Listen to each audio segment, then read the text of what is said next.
Meeting.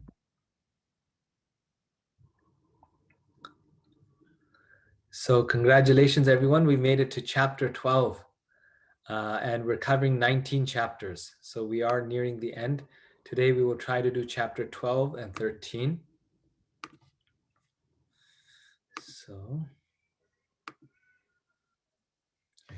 So again, these are very, very beautiful instructions of Srila Rupa Goswami.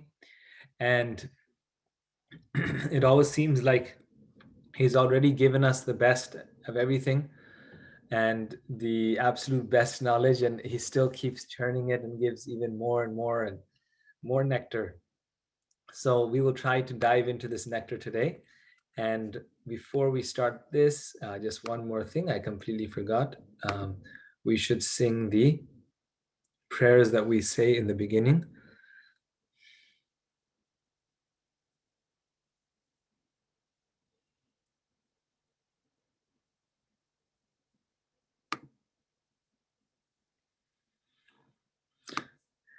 Okay.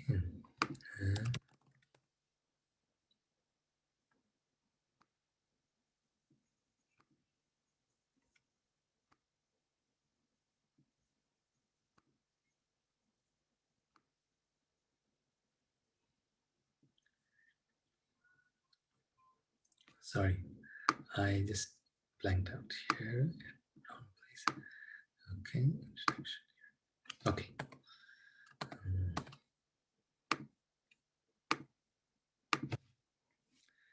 Om Jnanam Timidandhasya Jnananjana Shalakaya Chakshurunmilitam Yena Tasmai Shri Gurave Namaha. Shri Chaitanya Manobhishtam Stapitam Yena Bhutale Swayam Rupa Kadammayam Dati Swapadantikam. Vandeham Shri Guru Shri Yuta Padakamalam Shri Gurun Vaishnavangsha Shri Rupam Sagrajatam Sahagana Raghunathanvitam Tam Sajivam Sadvaitam Savadhutam Parijana Sahitam Krishna Chaitanya Devam Shri Radha Krishna Padan Sahagana Lalita Shri Vishakhanvitangsha. He Krishna Karuna Sindhu Dinabandho Jagatpate Gopesha Gopika Kanta Radha Kanta Namostute. Tapta Kanchana Gaurangi Radhe Vrindavaneshwari Vrishabhanu Sute Devi Pranamami Hari Priye. Vanchakalpatarubhyascha kripa sindhubhya eva cha patitanam pavanebhyo vaishnavebhyo namo namah. Shri Krishna Chaitanya Prabhu Nityananda Shri Advaita Gadadhara Shivasadi Gaura Bhakta Vrinda. Hare Krishna Krishna Krishna Hare Hare, Hare Rama Rama Rama Hare Hare.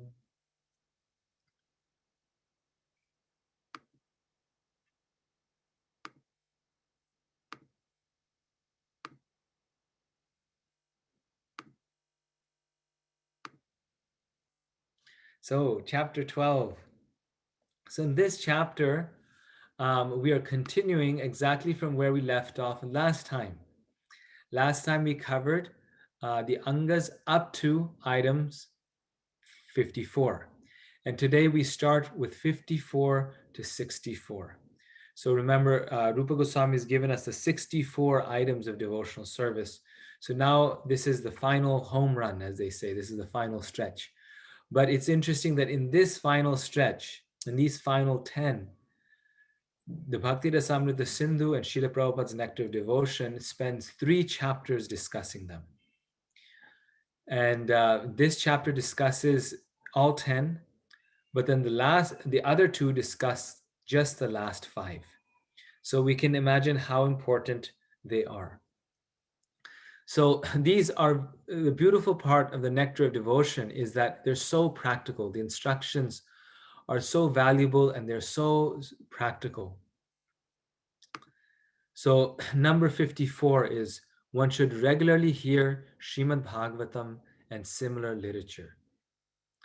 Now, one thing you'll notice is that this principle is exactly the same as what comes later on in the last final five. So, reading of Srimad Bhagavatam, like all five of the final most potent items, which we will get to, are repeated in different ways quite a few times. So, like in this one, it says read Srimad Bhagavatam and similar literature. So it's kind of it's opening it up for other literatures like Bhagavad Gita and Upanishads and things like that. And then the final five, they say specifically Srimad Bhagavatam. So Srimad Bhagavatam is emphasized twice, and this one is just a slight variation. But then the last one says, no, specifically Srimad Bhagavatam. So one should regularly hear Srimad Bhagavatam and similar literatures. Without hearing Srimad Bhagavatam, one cannot make tangible spiritual progress. In one place, Srila Prabhupada says that hearing and reading Srimad Bhagavatam is pure devotional service. And the only reason why we have other services is because we know that you cannot read Bhagavatam 24 hours a day. But if we could, it would be pure devotional service. So one should regularly hear Srimad Bhagavatam and similar literature. One should live in a sacred place like Vrindavan, Mathura, and Dwarka. So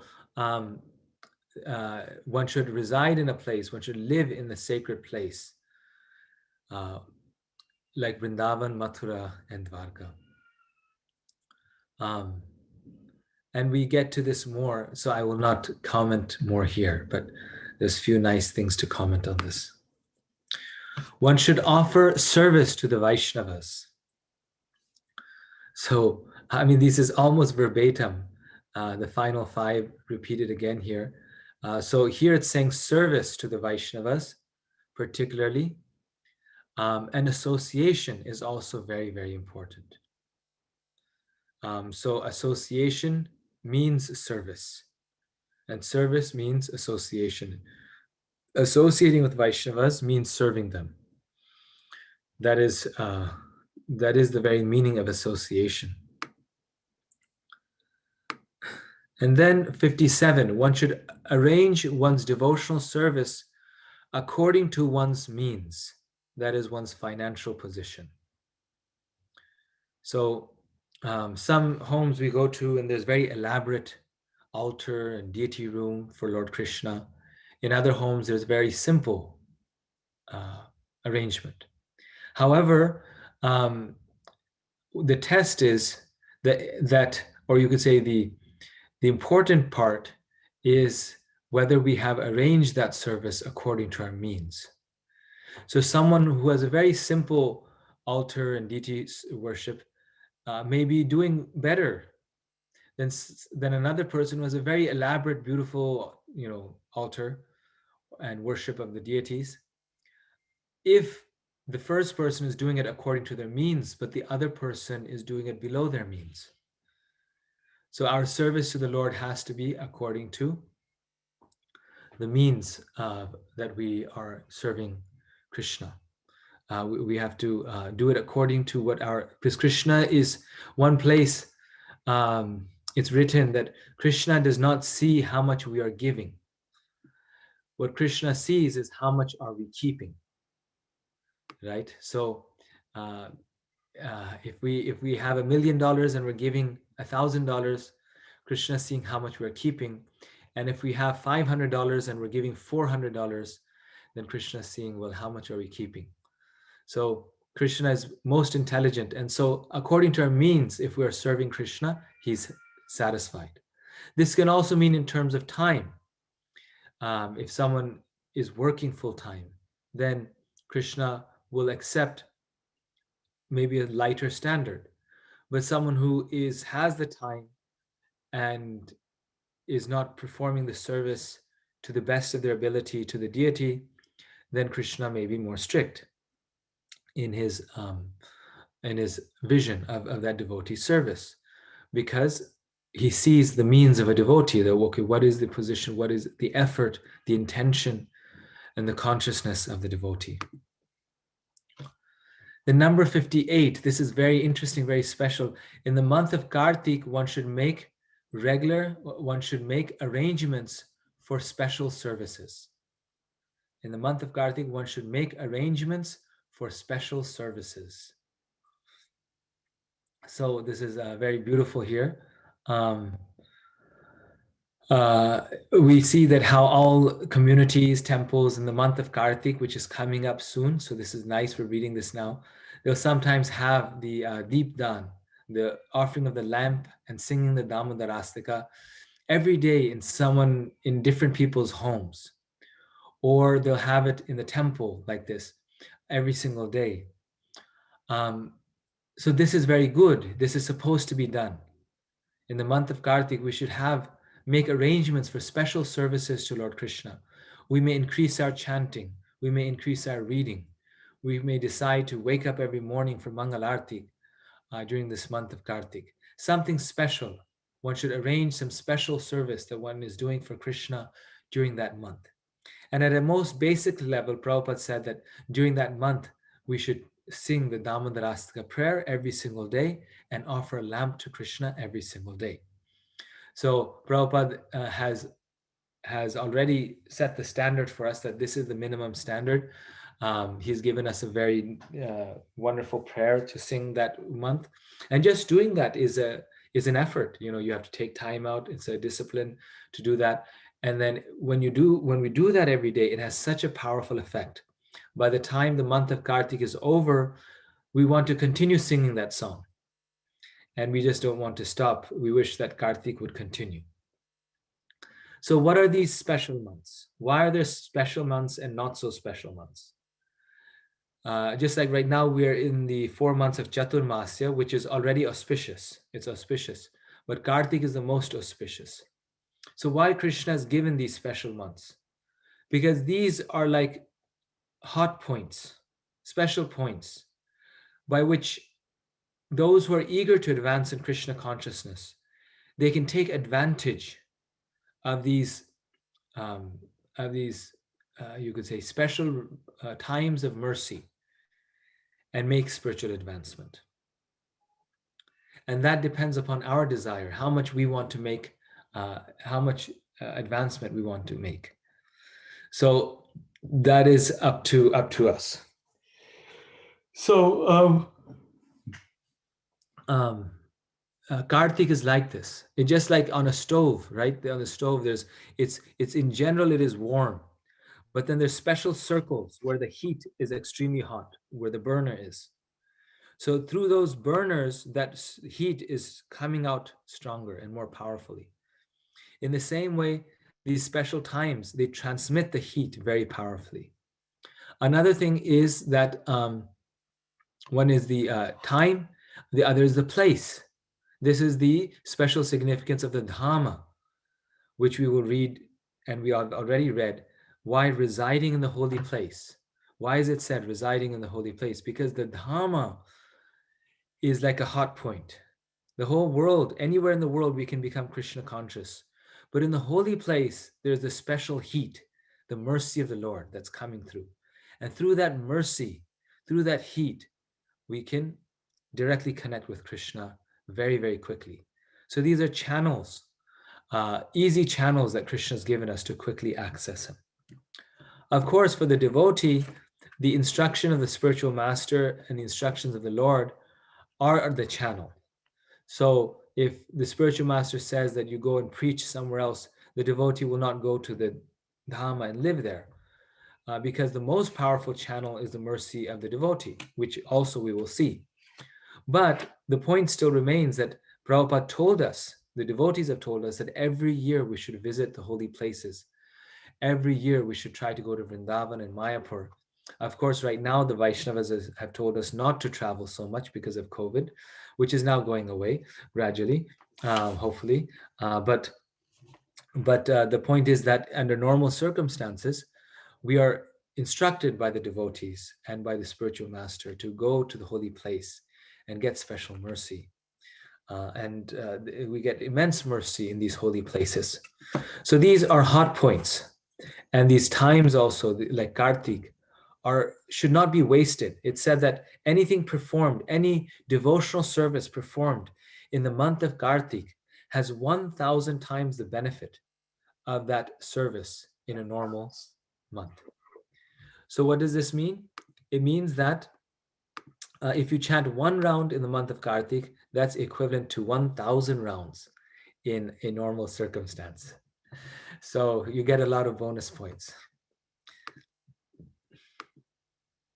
Jiva Goswami says that if we observe Kartik in Vrindavan, even without devotion, Krishna will easily offer his personal service. Jiva Goswami says that if we observe Kartik in Vrindavan, even without devotion, Krishna will easily offer his personal service. During Janmashtami, one should observe a special service. So another principle of bhakti, which we all do, is that during Janmashtami, we should have a special festival. And this is why it's no wonder that in the Krishna consciousness movement, the fact is that Janmashtami is our biggest festival. And everything is bona fide that Prabhupada gave us, and this is where it comes from. Rupa Goswami says that specifically for Janmashtami, we should make a huge festival. I mean, like there's other festivals, like for example, Radhashtami. And for us Gaudiya Vaishnavas, Radharani is actually even more important or significant than Janmashtami.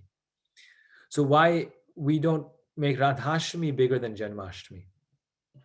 That is because Rupa Goswami has mentioned this, that even though she is the channel giving us mercy, even though she is the very embodiment of bhakti, but still the object of worship for everyone, including Srimati Radharani, is Krishna. And therefore, Krishna has to be glorified the most. Lord Chaitanya also, Gaur Purnima is so important. But Lord Chaitanya told us, glorify Krishna, chant the name of Krishna, chant Hare Krishna. So Krishna, although for the devotee, we want to be servant of the servant of the servant. So we are very eager to glorify the devotees of the Lord, even more than the Lord, but still the scriptures and the acharyas are giving us the proper way of doing this. Therefore, we read that verse, right? Shruti Smriti Puranadi Pancharatra Vidimina Ekantiki Hare Bhakti Utpatayeva Kalpate. That devotional service has to be done according to the instructions of the scriptures, of the acharyas, of all the, because it's not based on sentiment. Although we worship the Vaishnavas, but still Krishna's festival has to be the greatest. And who has decided this? The Vaishnavas have decided this. Rupa Goswami has decided this. So this is also very nice that we're reading this right now. Why? Because Janmashtami is coming up very soon. In all of our localities, in all our places, we've started making preparations. So now we can do it with renewed enthusiasm. Because Rupa Goswami has said we're supposed to do this. It is the 59th principle of bhakti, Janmashtami festival. Then number 60, whatever is done for the deity should be done with great care and devotion. So reverence in front of the deity is very important, with care and devotion, with great respect. It's very interesting that this is mentioned here because once Malati Mataji came to our temple in Indianapolis, and some children were climbing on the altar or around the altar, so to say, and she told us specifically that Prabhupada encouraged children deity worship. But he said one thing repeatedly, he said that, but the children should be trained to respect the deity. So on one hand, we want to encourage their love for Krishna and love for the deity. On the other hand, we also want to make sure that they and all of us understand that the deities are not ordinary. The deities are not to be taken lightly. They should respect the deity, look up to the deity with awe and veneration. Because it is the Lord. If we become too familiar, we'll think it's a statue. Because it is the Lord, we have to worship the deity with care and devotion. And an example of this principle is that on many occasions, like for example, we allow the masses of people or unqualified people to perform deity services to please them. An example of this is that someone who maybe is not even following the regulated principles, we may think, oh, let them bathe the deity, the installed deity of the Lord, the Archa Vigraha in the temple, which is different than home worship. So here I'm speaking about the installed deity, the deity in the temple. So we feel, oh, why don't we let the people bathe, because then they'll get the Lord's mercy. But the point is that if they're not qualified, they they are not allowed to touch the deity, because of this principle of care and devotion, that not anyone can come and touch the Lord. Anyone can come, but they have to prepare themselves for that. Just like, and a wonderful example is that we love everyone, right? We're supposed to be loving and compassionate to everyone, but we will not let anyone and everyone come and touch our child. If we have a little toddler, 1 year old, we just won't let anyone come and touch the child and carry the child and bathe the child. Will we? We'll say, oh, some man off the street, you come in and touch my child and bathe my child. No, because we care for the child. We have love for that child. In the same way, um, Krishna is in that same mood when he appears in the deity form. We are taking care of him. He is taking that role of allowing the devotee to take care of him. So, though we want to share the Lord's mercy with everyone, we cannot also take the Lord lightly. This is a very, very important principle. And we see that the deity will reciprocate in different ways to show that they are there. Like just recently here in the Naperville temple, an amazing example happened. Uh, and the pujari at that time is actually a very, very advanced devotee. So this is showing this is not finding fault. It is showing an example. Recently in the Naperville temple, the pujari was in a little bit of hurry, and so the pujari decided to open the curtains 7 minutes earlier than the actual time. So they're supposed to open like at 8 o'clock, and they just decided to do it 5 to 10 minutes earlier. And I was there. I witnessed this myself. I was there, and so they were about to open the curtains, and so a few people were feeling, well, this is not right. The time has to be correct. But anyway, the pujari was in a hurry, and it's okay. People let it go, and they were opening the curtain, and while opening it, the curtain got stuck, and it took about 5 minutes to unstuck the curtain. And then the artik happened exactly at the time it was supposed to happen, which was 8 o'clock. The point being that Krishna showed that I'm present here. You can't open my curtains 5 minutes earlier. The time is 8 o'clock. And so, and never before or after did I ever witness the curtains getting stuck. And I'm there just about every morning. And they're never stuck. But this day, when they were opening 5 minutes early, then they got stuck. So Krishna, Radha Madhav, they show that I'm here, and I'm very merciful, but also we have to be very careful. So now these were the first 60, and now starting 61, we are now embarking onto the 5 most potent principles of devotional service. Wait. Sorry.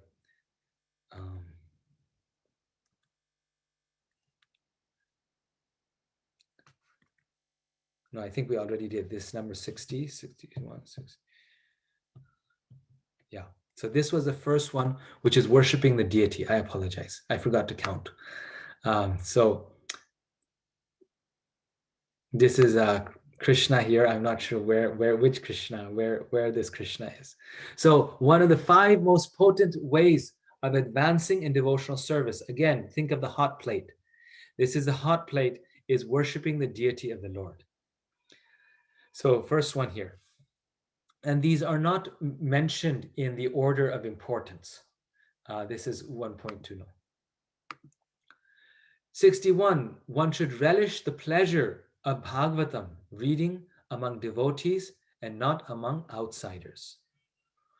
So, the general principle here, Prabhupada, the Rupa Goswami is making a more specific point, but the general point here is of reading Srimad Bhagavatam, that one must read Srimad Bhagavatam and read Srimad Bhagavatam daily.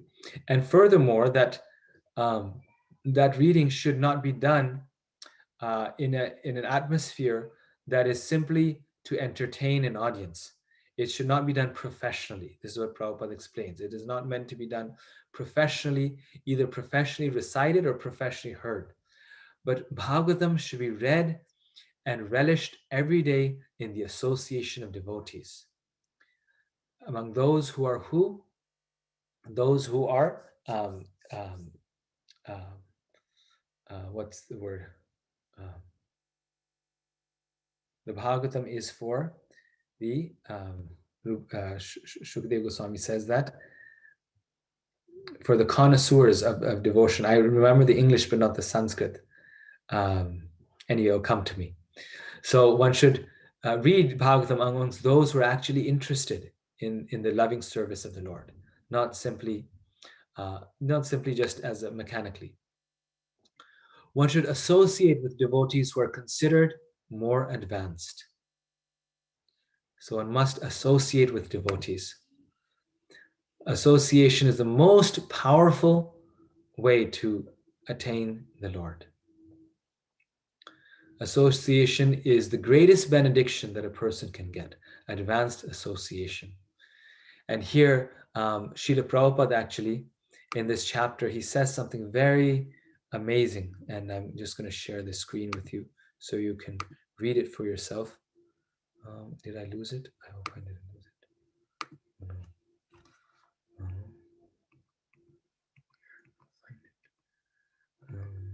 Yes.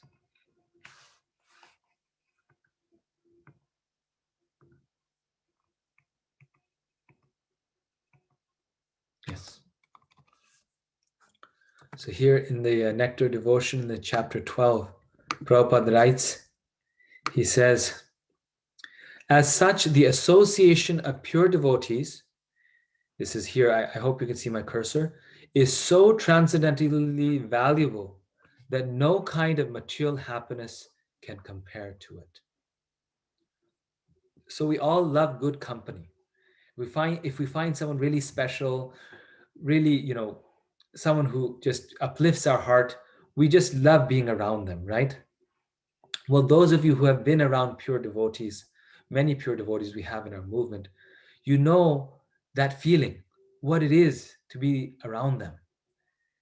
It's just so, like, there's just something so special, so beautiful about them and their heart, they're just everything about them. And it's imperceptible. It's not like they're really funny people or they know how to do. In fact, oftentimes they're very, very quiet or reserved people. But that association of a pure devotee, you feel that advanced devotee is so wonderful. We get so much happiness in that association that there's no material happiness that can compare to it.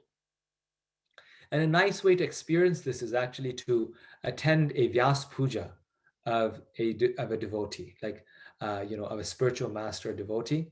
And one thing you'll notice in these festival celebrations, Vyas Puja celebrations are meant to honor the spiritual master, and it doesn't even have to be our spiritual master, another spiritual master, is that the devotees are glorifying another devotee. And in that glorification, there's so much ecstasy. Like you just feel so uplifted, so wonderfully, it just the highest bliss, more than even glorifying Krishna, is this opportunity to glorify the devotees. So the association of the devotees is the greatest happiness. In the Chaitanya Charitamrita, Ramananda Rai tells Lord Chaitanya, he says that the greatest misery in this world is to not have the association of devotees. And the greatest benediction in this world is to have the association of pure devotees. Therefore, association is so wonderful. It is so great. It is so nice.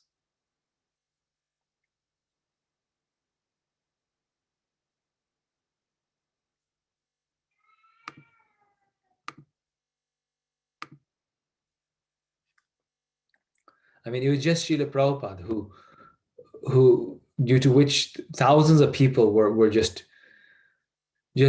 blooming in their spiritual life, just the whole movement. And the day that he left, there's so many difficulties and so many people lost faith. You could see the powerful effect of one pure devotee. And even today in our movement, we see the effect of these very unique, special souls. And even if we don't have the association of pure devotees, just the association of devotees is so valuable. But Rupa Goswami does make a very key point here with devotees who are considered more advanced. In other words, any association is good, it's better than materialistic association, but we really make progress in spiritual life when we associate with someone who we feel is more advanced than us spiritually. Because if we don't feel that they're more advanced than us spiritually, and in fact, if they're not more advanced than us spiritually, then we won't make so much progress. We won't make that progress that we normally do in the association of advanced devotees. So, so it's this association that is sitting and watching movies with other devotees, or even just going for a party or a house program, may not be the exact association that Rupa Goswami here is speaking of. We want to associate and we must seek out advanced devotees. 63, one should chant the holy name of the Lord. So one must chant the holy name of the Lord. And there's actually, you could say, this principle, associating with devotees, and this principle, the chanting of the holy names, even amongst the five, are considered the two most important. Because without the devotee, we will never learn about the holy name. Without the devotee's mercy, we will never get the strength to chant the holy name. And the most important, the highest process, which is clearly written everywhere in all the scriptures, in all the acharyas, everywhere it said, is the chanting of the holy name. So the chanting of the holy name is indeed the highest process. And by chanting, we are also able to appreciate the association of devotees. So sometimes we may be around devotees, but we are unable to take the benefit of it. Why? Because our heart is not as purified as it needs to be. And so chanting helps us get the association of devotees or accept that association. And the association helps us accept the chanting. Now you might say, well, what's then the most important? What's all those things? Well, that's very difficult to say. I mean, that's like saying the chicken or the egg, which comes first. They both go hand in hand. Both of them are the most important, and they're equally important amongst all the 64 items. And the final one is one should live in the jurisdiction of Mathura. So here we see this very beautiful picture. It's unfortunately the Mathura externally is losing its natural beauty, but internally its power still remains just as powerful, which you can still feel to this day. But one should live in Vrindavan Dham, in the jurisdiction of Mathura. And Rupa Goswami has now said this 4 or 5 times in the list of 64. And in the next slide, I mention which ones they are. 4 or 5 times. So he really emphasizes this point. And one may wonder why. Why is this? If the holy name is the process for this day and age, then why is living in a holy place so important? And this is because Srila Prabhupada says that the Dhamma reveals the Nama. Again, just like the devotee reveals the holy name to us, in the same way, The holy place is also our spiritual master. Vrindavan Dham is also a guru. Prabodhananda Saraswati Thakur says this, that Vrindavan Dham is a spiritual master. And it's true. When you go to Vrindavan Dham, the Dham teaches us so many things. It corrects us in so many different ways. So by living in the Dhamma, we get the taste of the Nama. And we should not aspire to live anywhere else other than the holy place of pilgrimage. I was once in Belgium, in Radhadesh. And as you all know, Belgium, Radhadesh, is very, very beautiful. The devotees there have a castle, and it's in the middle of the rolling hills, especially in the spring season, or anytime in the summer. It's so beautiful there. It's just, there's rolling hills, horses. It's just like picture perfect. The beautiful breeze and the castle. And there they at one point had a college. They still have like a very nice program of education there, but not a full college. But before they had a full college. And so, my profession is teaching. So I was thinking, I was looking at this beautiful place, and I was just thinking, maybe I should move here, or just thinking, this is such a nice place. Maybe I should move here. And at that time, Kadamakanan Maharaj was visiting, and I was just glorifying, Radhadesh and Belgium and this beautiful countryside to the limit. And uh, Kadamakanan Maharaj, he replied, uh, then I was mentioning it somehow, I guess, I don't remember exactly some context. Maybe he heard it or something just mentioned. And then um, at a slightly different occasion, or when he was speaking, then he said, um, the place to live. Huh. He said, our only home is Vrindavan, he said. Our only home is Vrindavan. Everywhere else, we're living there only for the purpose of preaching. And we have to live there, like Prabhupada has told us to preach all around the world, right? He has told his disciples, and the sannyasis especially, they're traveling all around the world. So he says, we're living in other places, but the only purpose we live there is not because it's our home. The only reason we live there is to preach. We're living there only to preach. But the only place to actually live, the only place where is our home, is Vrindavan or Mayapur. It's the same thing, non-different, Vrindavan Dham. And then he said, who would want to live in Belgium? So he is from that area of the world himself, in that general area, Amsterdam.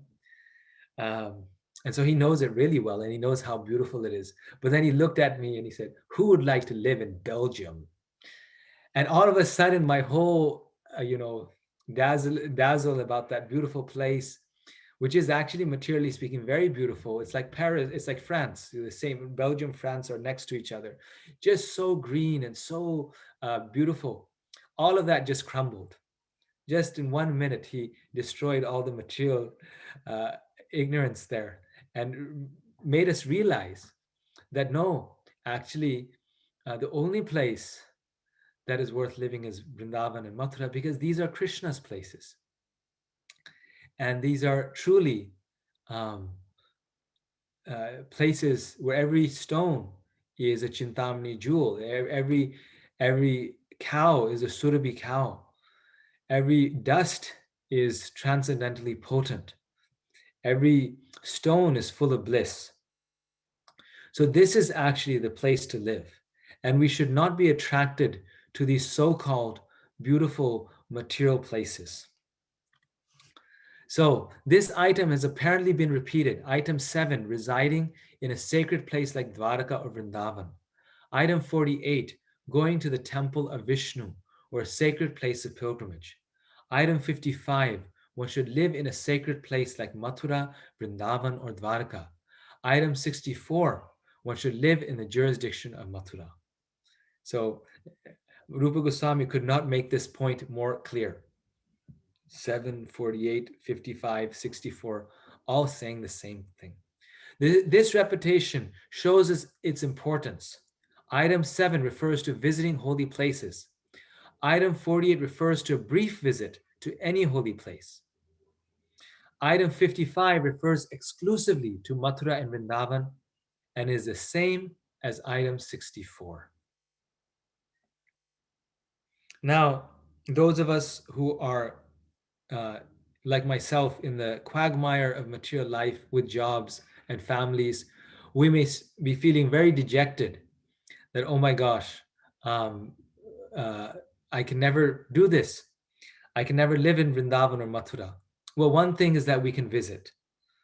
So rather than wasting time going to material sightseeing places, whether we go there or we go to Vrindavan, that is our choice, right? So the place to visit then, if we truly imbibe this point, and if it's truly our, you could say, circumstance that is making us stay outside, like Kadamakanand Maharaj said, for the purpose of preaching, then when we're not preaching, then we should be going to Vrindavan. And if we have that taste, and if we have that desire to go to Vrindavan Dham, then it's said in the scriptures, even to have the desire, it means that that person has performed thousands of yagyas, of Ashwamedha yagyas in their previous lives. Just the desire to go, even if we don't go, but the desire to go to Vrindavan, to the holy place, is so auspicious. It is so purifying, that desire, that to have that desire means that we are a great soul.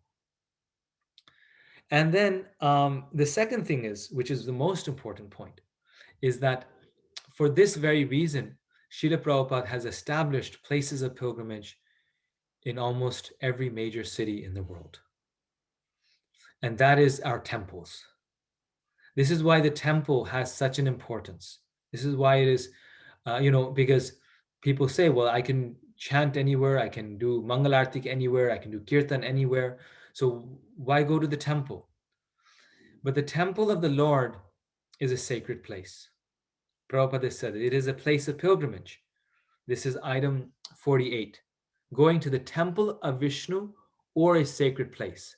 So when you are using the word or, it is equalizing it, right? This is just simple English. Going to temple of Vishnu or a sacred place. This means the temple of Vishnu is equal to the sacred place. So these temples, they are the holy places. Like in Chicago, we have the Naperville Temple, which is being built now with the great effort of the great devotees here. They're building this beautiful temple. And so this will become the holy place of Chicago.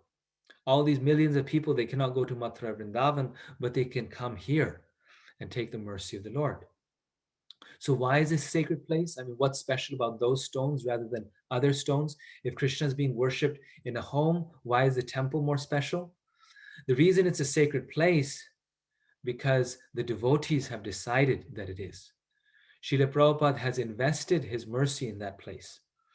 Krishna and the devotees, they reside in that place. Krishna is installed there, the deity is installed there.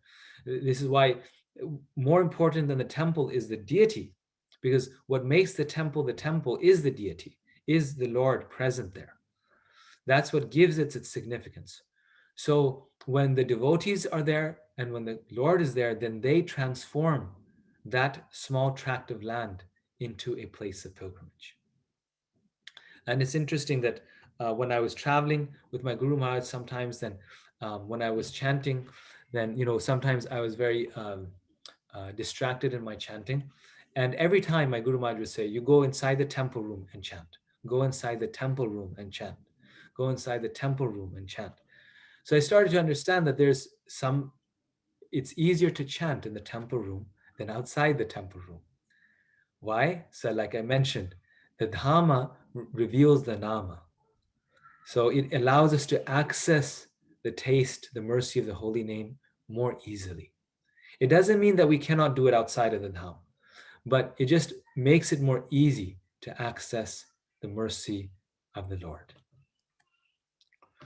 So the end of this chapter summarizes the 5 most potent items of devotional service, but then I haven't spent much time on them because the next chapter now goes over them all over again. These 5 most potent items are so potent, they're so wonderful. The devotees like them so much that Rupa Goswami now spends another full chapter on these 5 principles that we have just discussed.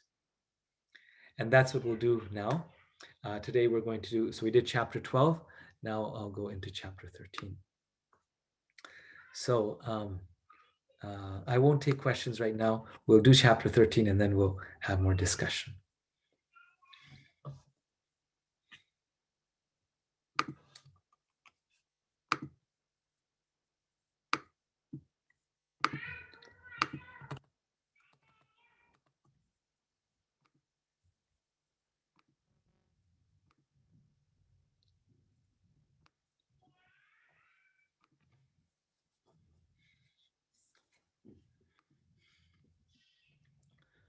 Okay, chapter 13.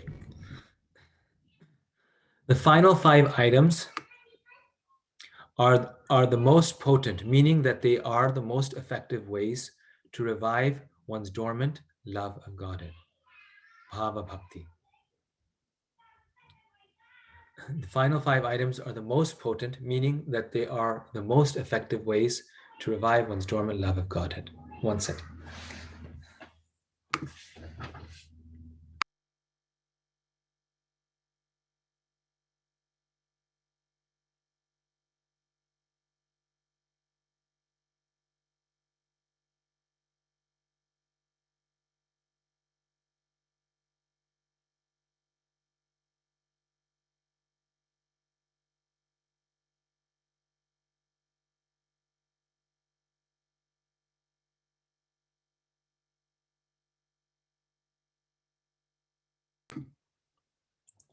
Yes, so here they are again. I'm sure you read them while I was away.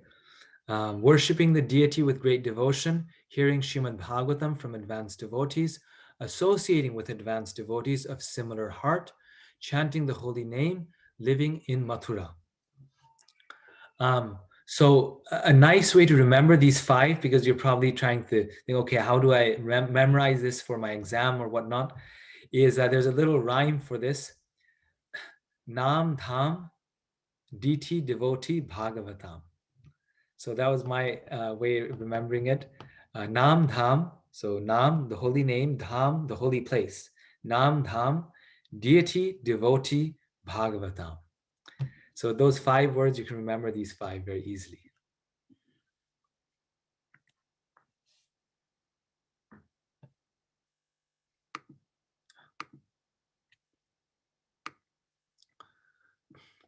So why are these 5 most potent, the 5 most potent?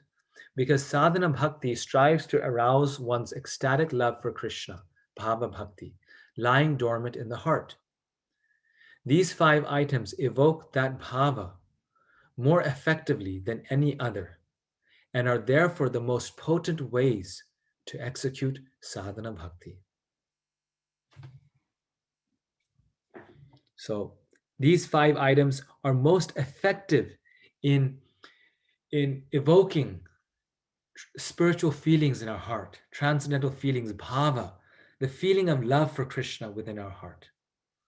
The ecstasy that we feel in the temple in Vrindavan, for example, in Vrindavan Dham, these things are what we remember, are what we cherish, and that evoke our love for Him. So, therefore, Prabhupada established these 5 things particularly in his movement. Just with a little contemplation, one will notice that Srila Prabhupada built ISKCON on the pillars of these 5 most potent items. These were the pillars of his movement. The whole movement was designed based on these. These were not designed based on the movement, but Prabhupada built his movement just so we could do these 5 things very nicely and very regularly. Lavish deity worship, right? So the first one was worshiping the deity. The most beautiful deity worship happens in all ISKCON temples. Daily Srimad Bhagavatam class. So in this, if we do the morning program, we end up doing most of these. About 60 out of the 64 items are already there in the morning program if we do that nicely. So Srimad Bhagavatam, hearing, reading, speaking is part of the daily morning program, daily Srimad Bhagavatam class. Association of devotees. So Prabhupada said many times that this movement is for the sole purpose of allowing people to associate with devotees. It is to encourage the association of devotees. because he knew that is the medicine, that is the panacea for people of this age. Nama Sankirtan, morning and evening. So chanting the holy name every morning, every evening, at least in the morning. Every day we must chant the holy name of Krishna. Yearly festivals in Mayapur and Vrindavan. So he set up international festivals in Mayapur, which happens in February, March, and Vrindavan, which happens in Kartik time, depending on when Kartik is, October, November. So every year there's festivals there so that devotees can go there and take advantage, can learn about the Dham. But again, going there in a very respectful mood, because it's very easy to make offenses in the Dham as well. Thus, Srila Prabhupada's ISKCON is most potent for evoking the living entity's original ecstatic love of Godhead, Bhava Bhakti.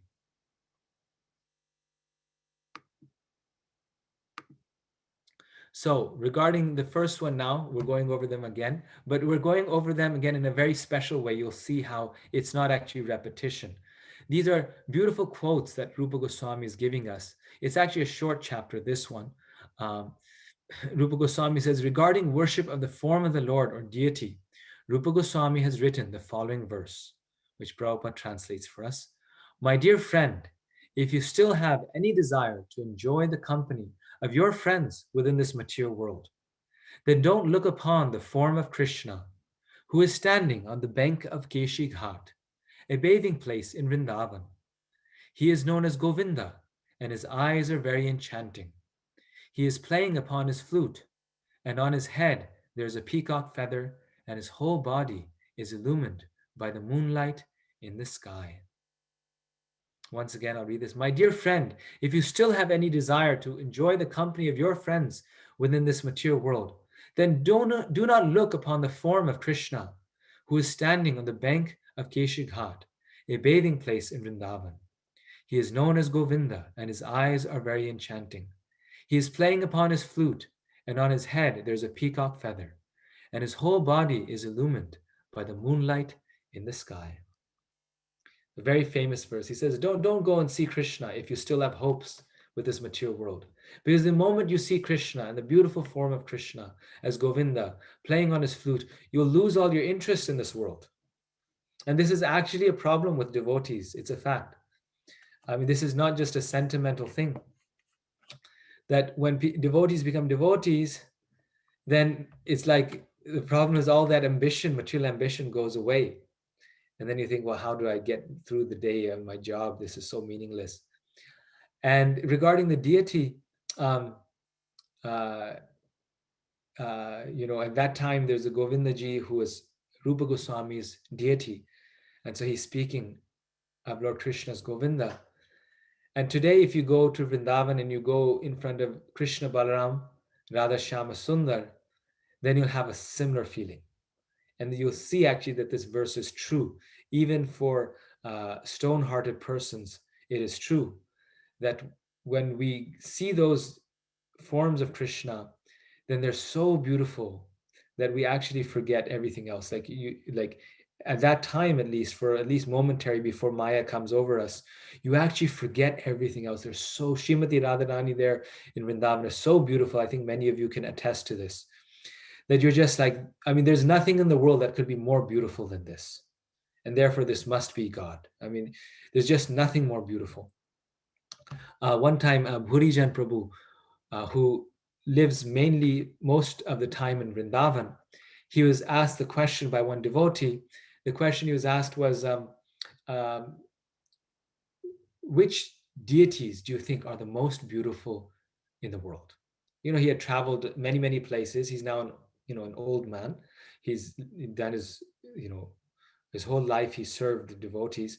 So he's gone to so many temples, and one of his disciples, I think, asked him, which deity do you think are the most beautiful? And it was somewhat of a, rhetorical question, because, I mean, everyone already kind of knew the answer, what he's going to say. And so Purijan Prabhu, he thought for a moment and he said, maybe Radha Landanishwara, they're the most beautiful deities in the. And the devotees were very surprised. His disciples, they thought, wow, we didn't know that our Guru Maharaj had such a connection with them. And so one disciple said, but we thought you're most attached to Radha Shama Sundar. So why did you say Radha Landanishwara? Then he said, oh, Radha Shama Sundar, they are not deities. They are Radha Krishna themselves. So you asked me which are the most beautiful deities in the world. So I said, okay, this deity or that deity. But Radha Shama Sundar, they're not deities. They're actually Krishna there. So, so that is the case that Prabhupada established that specific temple and those deities to give us this taste. Srila Prabhupada's mission. The purport of this verse is that if someone, so of this verse of Rupa Goswami that we just read, is that if someone becomes attached to the Sri Murti or deity of Krishna by worshiping, by worshiping at home, then he will forget his relationships of so-called friendship, love, and society. So this is even for the home deity, we can experience this. Thus, it is a duty of every householder to install deities of the Lord at home and to begin the process of worshiping along with all of his family members.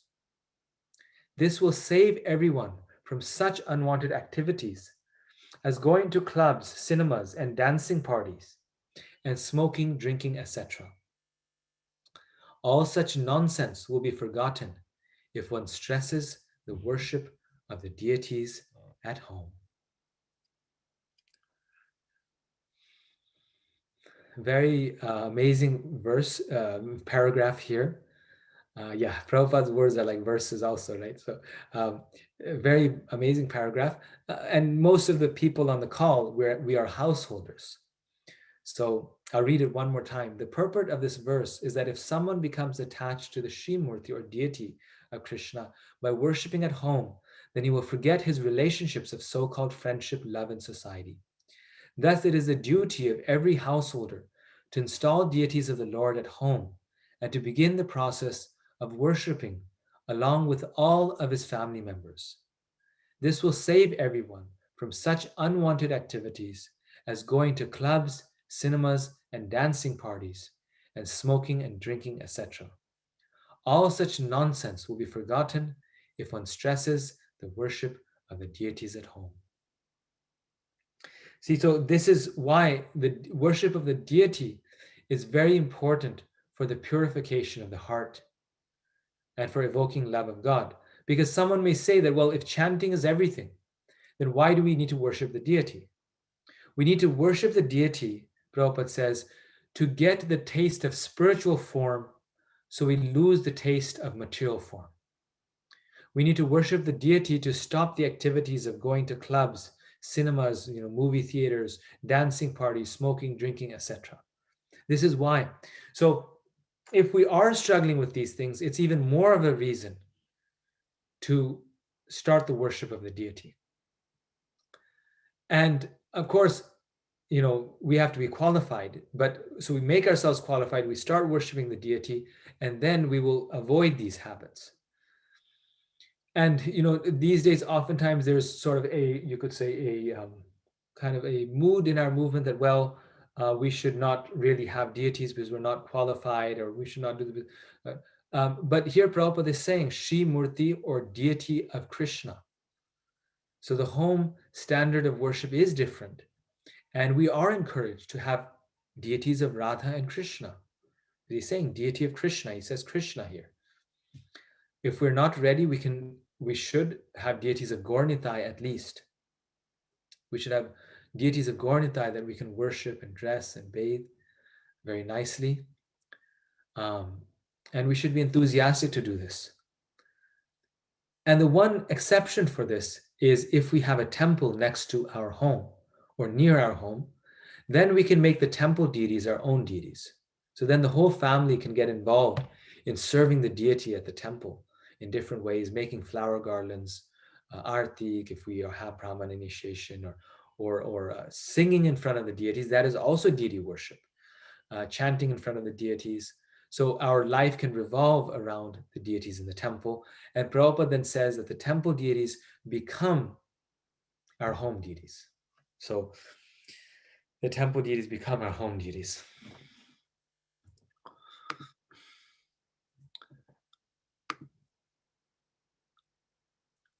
And the worship that we do in the temple, that goes to our home deities, if we already have that.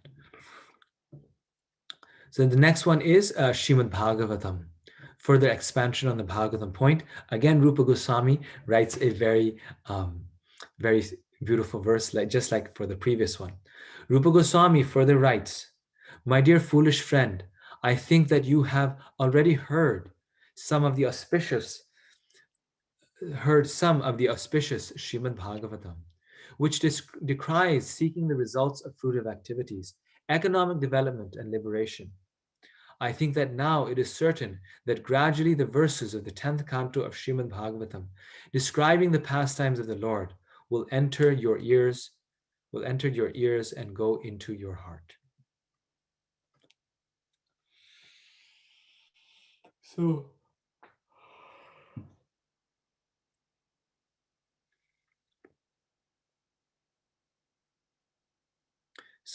we have to develop this taste of reading and hearing Srimad Bhagavatam, which is so nectarian. Every pastime, every activity of the devotee in the Srimad Bhagavatam is so meaningful. Any pastime we can take, and we can reflect on it and analyze it and gain so much spiritual ecstasy, so much spiritual bliss in that reading. Their lives of surrender to the Lord. I think amongst all of them, reading Srimad Bhagavatam is the most inspiring, because it fixes our intelligence on the Lord. It attracts the heart. It fixes the heart on Krishna. It cannot be overemphasized, the importance of reading. It makes us enthusiastic to chant. It makes us enthusiastic to worship the deity. It makes us enthusiastic to associate with devotees. It is also a form of association. So some of us may have this question that, well, I don't have any advanced association near me. I'm out, in some, small town, and there's no devotees here. So how can I associate? Well, we can associate with the devotees in the Srimad Bhagavatam.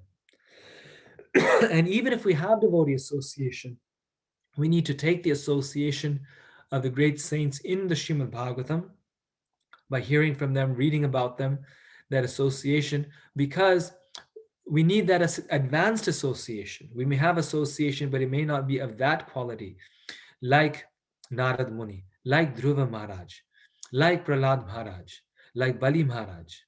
All of these great saints, their example, their association is so potent and so powerful.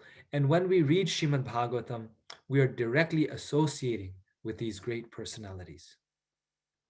So very, very wonderful, very important. One should not try to understand the topics of the 10th canto, such as the Rasa Leela, love dance, unless he has spontaneous attraction for Srimad Bhagavatam. One must be situated in pure devotional service before he can relish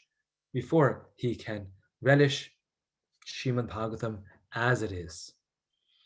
So this quote is Srila Prabhupada is saying this, and right next to it we have a picture of the Krishna book, which is the 10th canto of Srimad Bhagavatam, and which is distributed widely, even to newcomers who have no taste, nothing. So why is it? It almost seems like a contradiction. And therefore, here Prabhupada is saying that we cannot relish it as it is until we are in pure devotional service. So we can relish it through the mercy of the devotee, through the explanation of the devotee, and therefore through Prabhupada's Krishna book, we can relish it. But we are not qualified, or you could say ready, to relish the 10th canto directly without Prabhupada's purports, without his explanations, because then we will misunderstand. Unless we have spontaneous love for Krishna, we cannot read Bhagavatam directly. Directly meaning without the explanation of the devotees. That is also direct. but we must hear it only through the words and mercy of the pure devotees of the Lord. Because here Rupa Goswami said that, specifically he said we should read the 10th verses, 10th canto verses, and we will gain such bliss by doing that. But through the words, through the explanation of the pure devotee, that is very, very important. So Rupa Goswami explains the importance of reading Bhagavatam and worshiping the deity in somewhat backward ways, or you could say reverse psychology. That is the thing, reverse psychology. Don't go to and see the deity if you are attached to your friends. And here he says, don't read Srimad Bhagavatam. Oh, foolish friend. Where was this verse? Sorry. Uh,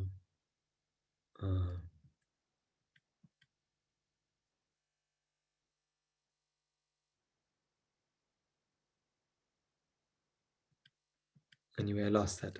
So he says it in negative ways. So this is just a way of showing its importance, of showing the importance of something. Just like I was thinking, like a mother sometimes tells their child, they say, "Oh, yeah, go, touch the fire. You'll just get burnt. Go and touch the fire. You'll get burnt." And they say it to a slightly older child, right? And then they say, "No, no, no, I won't touch the child because I'll get burnt." So sometimes we speak in an opposite way to emphasize the importance of something in the opposite way. So Rupa Goswami does this like this. Now the chanting of the holy names. Prabhupada says in this chapter, he says, it is said that the saints have been able to hear the vibrating strings of the veena in the hands of Narada, who is always singing the glories of Lord Krishna. Now this same sound vibration has entered my ears, and I am always feeling the presence of the Supreme Personality. Gradually, I am becoming bereft of all attachment for material enjoyment. Again, it's just the wording is so nice. Gradually, I am becoming bereft of all attachment for material enjoyment. Generally we say when we lose something good, we say, I'm bereft of this. But here it's almost like a slight play on words. I'm becoming bereft of material enjoyment. Well, how wonderful. That's the most wonderful thing, right? So this is the beauty, the mercy, the glory of chanting, that this is what chanting does. And what's very interesting about this quote is that it's saying how the devotees of the Lord can actually hear the Veena of Narad Muni, which Prabhupada often said a few times. He said that, oh, did you not see Narad Muni? He came. The other demigods, they came. So those who are spiritually advanced can actually feel the presence of Narad Muni. And even more so, they can hear the chanting and the strings of the Veena of Narad Muni, who is the traveling spiritual spaceman. So once a devotee becomes very purified in spiritual life, they start to contact higher beings. They become in touch with Prabhupada or Narad Muni or Shukdev Goswami. So they start to hear them directly and gain a very great attachment for the chanting. The emphasis in all these potent practices is on chanting. Deity worship involves chanting of mantras and kirtan. When we study the Bhagavatam, we chant about Krishna. We associate with devotees in chanting. And everyone one goes in Mathura and Vrindavan area, one is hearing and chanting about Krishna. So the emphasis in all these potent practices is on chanting. Chanting is so important. It is so wonderful. We must chant and chant and chant and chant. And all 5 of these potent items are emphasizing chanting. So together, what do devotees do? They chant. I mean, what else do? They go out and Harinam together. They talk about Krishna. They chant. So everything is meant to increase our chanting. Srila Rupa Goswami has described Mathura Mandala. So now we move from chanting the chanting of the holy name to the final of the fifth one, which is, again, we're revisiting it, residing in the holy place of pilgrimage. I remember the Lord standing by the banks of the Yamuna River, so beautiful amid the kadamba trees, where many birds are chirping in the gardens. And these impressions are always giving me transcendental realization of beauty and bliss. So the Yamuna River is there, kadamba trees, all of these things are leaving great impressions. And I love this word impression that Rupa Goswami has used here, because this was my own experience of going to Vrindavan when I went there as a child or as a youth. Somehow Vrindavan leaves a very deep impression on our heart. The purity of the place, the simplicity of the place, the earnestness of the devotees who visit the place. Like we see here, these devotees are going to the Madan Mohan temple. So that impression, it leaves an impression on the heart, because these are all transcendental things. These are all spiritual things, and they leave a deep impression. This feeling about Mathura Mandala and Vrindavan, described by Rupa Goswami, can actually be felt even by non-devotees. The places in the, this is Prabhupada saying this, the places in the 168 square mile district of Mathura are so beautifully situated on the banks of the river Yamuna that anyone who goes there will never want to return to this material world. So true. This feeling about Mathura Mandala and Vrindavan, described by Rupa Goswami, can actually be felt even by non-devotees. The places in the 168 square mile district of Mathura are so beautifully situated on the banks of the river Yamuna that anyone who goes there will never want to return to this material world.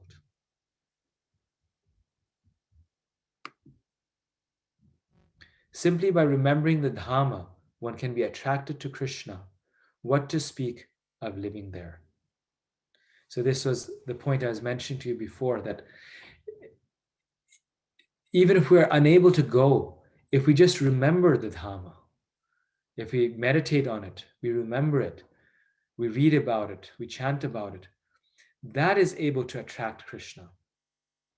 That can make one attracted to Krishna as well. What to speak of living there?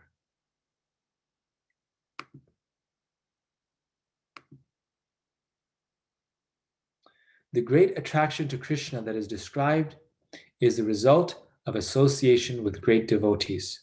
So now the principle of association.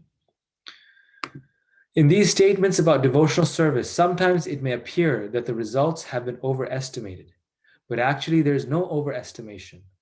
Some devotees, as revealed scriptures give evidence, have had immediate results by such association. Although this is not possible for all, for a person who is already in contact with Krishna consciousness, the described results are not unusual.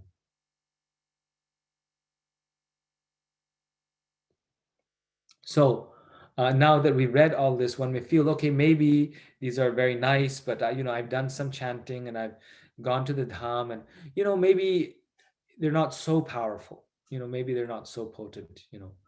But this is one of the 10 offenses against the holy name. To consider the glories of chanting Hare Krishna to be imagination or to be exaggerations, that is an offense. We should not think that these are overestimations. After describing the 64 items of devotional service, when we ask about other processes not mentioned, well, what about other processes outside of the 64 elements, such as following the principles of Varna and Ashrama? These are external, but can help bhakti, and when helpful, should be accepted. So, by performing direct devotional service to Krishna, we may get immediate results, as we mentioned here. But, some of us are not ready, or you could say are conditioned enough that we are not ready for the direct devotional service, or even if we are ready, we are still conditioned by our nature. And therefore, the system of Varna Ashram is there, where we can perform bhakti according to our nature. Like some people are really like, they like revolutions and they're very active and they're very powerful people. And so they're more kshatriya nature. Other people are more, they're leadership natured. Other people are more intellectual and just want to sit in a corner and read a book. So they're Brahminical nature. So if you take a person who likes to sit in a corner and read a book and you put them on the front line, they become miserable. Or you take a frontline person and you tell them, you just sit in a library and read books, they'll just, twiddle their pencil and look at the windows and look outside. Like we see, children also have different natures. So bhakti can be performed with regard or with realization of our nature, and then it becomes even easier to perform. It becomes effective, or you could say natural, because right now we're not pure devotees and we cannot transcend our varna and our ashram. So therefore, anything that helps bhakti should be accepted. And if varna and ashrama help bhakti, which they do, then they should be accepted, at least for the time being, until one becomes a pure devotee. Some scholars argue that simply by following the principles of varna and ashram, one can gradually rise to the perfections reached by practicing devotional service. But this argument is not accepted by the great authorities. So then, on the other hand, also simply by having varna and ashrama and not performing the direct principles of bhakti, the five most potent items, that also does not work. We cannot just depend on varnashram and say that I have my garden in my backyard and now I'll go back home back to Godhead because I'm doing the duty connected to my varna and ashram. No, varnashram alone also cannot liberate us. So varna and ashram can be used in the service of bhakti, and when it is, and when the devotee practices the principles of bhakti very intensely, then one gets success very quickly. And that is the end of chapter 13. So I'll stop here. Thank you very much for your very kind attention, and I will open it up for questions. So thank you. Okay, first question is by Ambika Mataji. You're muted, Mataji. Hare Krishna Prabhuji, Danvat Pranam. I got so excited. I just turned on the video and I thought I'm talking. I'm on on mute. So thank you for a very wonderful class. So the question I have is about the deities at home. And you kind of clarified that. I think we discussed about this in I think previous lectures, that if you're living within like 10 miles of radius of temple, you really don't need to have deities at home. And I have seen practically, I live in a community of so many devotees, and uh, pretty much everybody has deities at their home. We're the last one who got deities a couple of years ago, but everybody, practically everybody has deities, and most of them have Radha Krishna. So even I think, when we are explained that, which deities to get at home, Radha Krishna's worship is, the topmost, you get offenses, you need to worship them. So sometimes there is a conflict if there, because especially if you're living close to the temple, there are so many services in the temple also, especially right around the festival times. So if you have deities at home, and if you have to have a service, regular service or some service for temples, in temple, how would you, like manage that? Maybe on the day when you are assigned service in the temple, you just do a shorten your service at home. Or I mean, it's there are ways to do it, but I guess, and maybe then that day, I guess, we are not following the principle. We're not worshipping our home deities the way they should be. So Can you just explain that a little bit more? Or like people who really now, new people, they want to get deities, should we just tell them that no, it's not advisable? But then Prabhupada says that everybody should have deities of Krishna. So it's, can you just explain that a little bit and clarify? Yes. Yes. No, nice question, Mataji. So we don't need to have deities at home, as I mentioned, if we live close to the temple, but that is if we are going to the temple every day or regularly, right?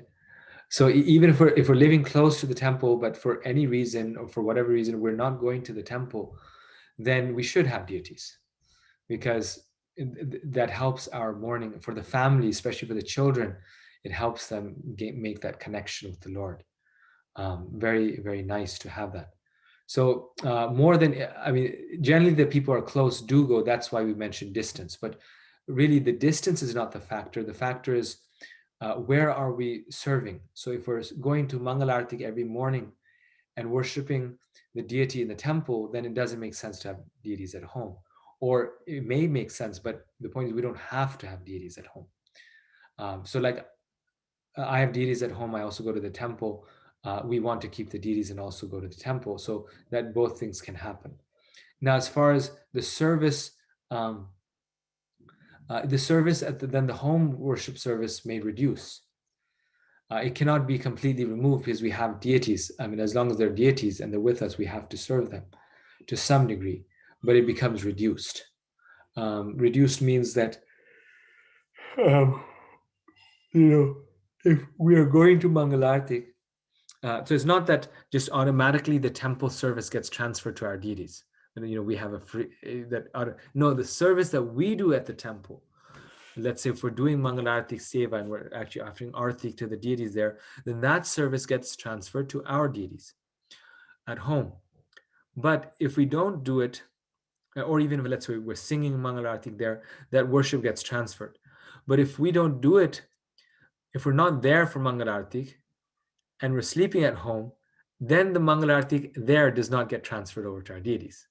So that was my understanding. So if we're making the offering in the temple, Rajbhog, then we don't have to come and cook again at home and make a Rajbhog offering at home.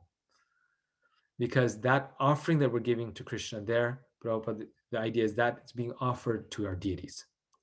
But if we're not cooking, then we will still need to serve our deities here.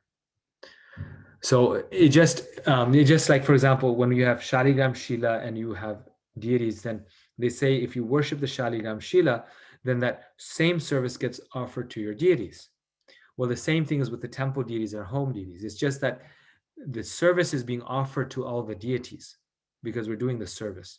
But it's not that we don't have to offer the service. It's just where we are offering it. And if we're offering it here, then it's the same as doing it there. So Krishna is not limited by space and time. So we can offer it here at the temple, and then Krishna will also get it at our home. So just to clarify, Prabhuji, so like especially on the special festivals like day like Janmashtami or Radhastami or those big festivals where you need service in temple for like hundreds of people, you need all of them, especially like on day of Janmashtami, it's like starting from 8 o'clock in the morning till 1 p.m. Or 1 a.m. at night. So that day, if you are completely all the time you are in temple, is it okay to not serve at your home deity because we are serving at temple? But then, I mean, we as a like it's a human nature. If we are worshiping our deities every day, we still have that, oh, I didn't do anything at home for my deities. So how do you uh, deal with that?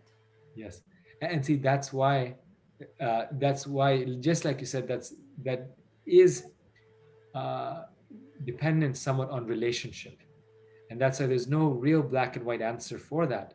It's a little bit, it's more not, it's more just about the heart. It's on the relationship because, like you're saying, we have that feeling. My deities are there, Janmashtami is there, Krishna is there. How can I not do something for him? Because we have that attachment. So yes, technically speaking, theoretically speaking, we don't have to. That's what Prabhupada is saying. The worship gets transferred. But practically speaking, we may still do it simply because we want to. And it never hurts to do too much, right? So we can also serve our home deities also. Right, right. Yes. Yes, Prabhuji. So one last point actually, and I guess sometimes I guess we can also take it in a wrong way or misinterpret that. Sometimes we get so I think familiarity breeds. It's like we uh, what I'm trying to say is that sometimes we make an excuse that, oh, I have deities at home. I'm worshiping them at home. Why do I even need to go and visit the temple? Yeah. Because so our mind is very, it tricks us, and that's where I heard. Because when we go out and deal with devotees, when we go to the temple, that's where we have this the problem, potential conflicts, or hurting other devotees, making offenses. So I have heard from devotees that why do I even need to go to deities? I have deities at my home. I'm already worshiping them. So it's very tricky actually. Our mind is can take us in a different direction also. So I, I I mean, I'm not thinking like that, but there is a way that people think that, oh, I already have deities at home, and I don't need to visit temple. So maybe that's why I think acharyas and Prabhupada already tried to explain in a different ways, and I think importance of temple worship, going to the temple also, it's very very important. Yes. Yes, like my daughter, Sita, she, at home, I was really trying to get her to sing when we did Artik, like just to sing along. And whatever I did, I could, whatever I did, every trick in my bag I tried to use to get her to sing or this, she would not sing along. No matter what, she would just not sing along. And she was absolutely determined to, like, play with this or that, like that. And then when we had when now that we moved and we're close to the neighborhood temple, when we started going to the temple, then automatically she just started singing along. She was there, and with everyone, she's singing along. So it's just like children, they learn from the atmosphere and from other people, even sometimes more than their parents or their family members, right? So there, all of a sudden, she was totally into it, and she was singing so nicely, and she was into it. And then the kids, they go for Shringar Artik because it's later in the day, it's not as early as Mangal Artik. So she was going for Shringar Artik. And then at home, before, it was hard to have her do it even once, but now at home, 4 times a day she's doing Shringar Artik. She's like, let's do Shringar Artik, and she opens up the curtains, she's doing her Shringar Artik. So that's the thing, is that mercy is there, that impression, that atmosphere, the association. For our children especially, both are very important. Yes, yes, Prabhuji. Thank you. Hare Krishna. Thank you. Hare Krishna. Thank you. Brandy, Hare Krishna. Brandy Matsi. Hare Krishna Prabhu. Hare Um, Krishna. um, so I have a personal question that I feel like maybe can relate to others, but I'm not certain if it would to anybody on this call. Um, I have Mortys. Well, part of my question is what specifically differentiates between a Morty and a deity, if Mm, you understand what I mean. And um, how do we know what standards to use? mhm, Like both for a Morty and specifically I meant for a deity, but I have Mortys that I try to serve daily, and I have very small standards that I try to keep up with. But is it wrong of me to try to differentiate in that way in my mind because I don't look at them as deities, so to say, that I want to serve? I I went and grabbed my Nrsimha Murthy with Anantadesh. I know you met uh, him. yes. He's so tiny and Yes. cute. But should I worship him committing offenses and not um, showing my devotion to him by not regarding him as an actual deity? Um, can you help with this? So I think by murti, what you're referring to, I understand, is that is like the ones that you don't dress, right? They're murti. They come like Krishna. You're already fluid with that. And by deity, so technically speaking, actually, murti is just the Sanskrit word for deity, or deity rather is the English word for murti. So they are one and the same thing in terms of terms. But in terms of what you mean, the different types of deities, uh, yes, that's a difference. So, um, so many times the murtis are more like 3D pictures, right? And that's what you're referring to, 3D paintings or pictures. So they need to be respected in that way. Just like if you have a beautiful painting of Krishna, then you won't put it on the ground and step on it, right? Because it's Krishna's painting. Krishna, in some small way, is present there because there's 8 things in which Krishna manifests. One of those is paint. So paint can also be a deity, a person who has a picture of Krishna on their altar. Krishna can manifest in that picture, that the painting is there. But still, it's also a painting. It's not exactly a deity, right? We feel, we make that distinction. So sometimes the dressed murtis are more like 3D paintings rather than the murtis that we worship. But then again, it depends how we serve them, depends on our relationship with that particular murti. Because this is the honest truth. I've seen that some devotees offer more service to their painting of Radha and Krishna than I do to my deities of Radha and Krishna. They're that conscientious and spiritually advanced that they're serving the painting of Radha Krishna better than I feel I'm serving the deities that I have, the brass deities. Because it's Krishna's can manifest in a painting. So they're offering the food, they're worshiping all these things. So your Nishinga deity, for example, it depends how you worship them, how you relate with them. And according to that relationship and the degree of service that you do to the deity, the degree of attachment that you have to the deity, Lord Nishingadev will manifest in that deity. So it's all relative to us. Krishna will manifest as much as we are attached to him. And attachment means service also. So attachment can mean holding the deity, but attachment also manifests in that. Now, as far as standard goes, what is the minimum standard on home deities? um, we should not take them whimsically. So that was one of the principles that we found, right? That we said that the worship of the deity must be done with a lot of care and attention. So whatever we do very conscientiously. But then as far as the standard in home worship, it is somewhat up to us. But then, well, if it's up to us, then what do I do? Because I don't know what to do. Well, therefore, it's really up to the spiritual master or the devotee that's guiding us, the devotee that we are taking instruction from us. They can help us in what standard we should follow based upon our circumstance. Because again, there's no black and white rule. In terms of deity, temple deity worship, I can tell you exactly what the rules are. The installation, there's a set standard. But in home worship, there's no black and white rule. But Prabhupada did give us some guidance on that, which Malati Mataji told me directly from her mouth, I've heard, and she heard directly from Prabhupada's mouth. He said 2 things are most important in deity worship. Prabhupada said punctuality and cleanliness. So whatever we do plan on doing, even if it's just 1 artik a day, we should do it every day and we should be punctual. We should do it at that time. So that's one thing. So like with your Nishinga, you may feel you have other things to do. I can do 1 morning artik or 1 morning prayers to them.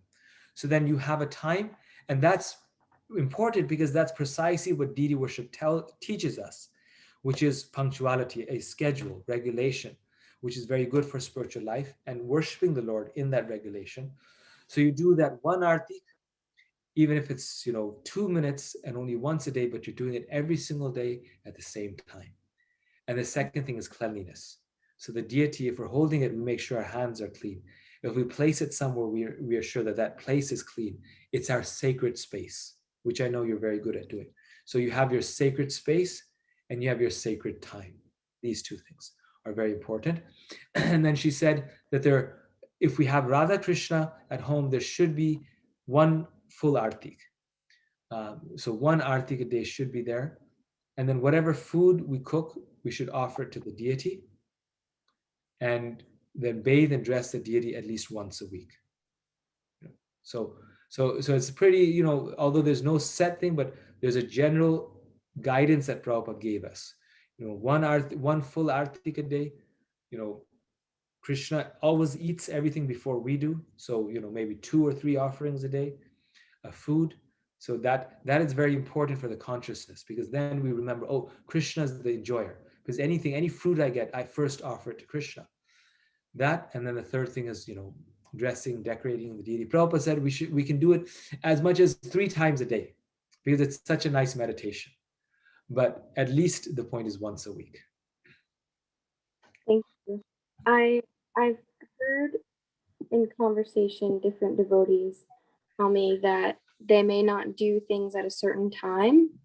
Like sometimes they just have a standard of doing one specific thing at least once a day, and they do that when they can. Or I've heard like I may put them to bed between 8:30 and 9 o'clock, a window. So it's good to hear that from of well, uh, passed down from Prabhupada. Um, and one last clarification. So there are different degrees of standards depending on the deities, correct? Like Gaura they don't take offense. What is the extent of that? Like, because I just feel like I still commit offenses. So how would I navigate that in the future? Yes. So I think that goes back to that principle, I think maybe number 59 or 60, that one should worship the deity with great care and attention.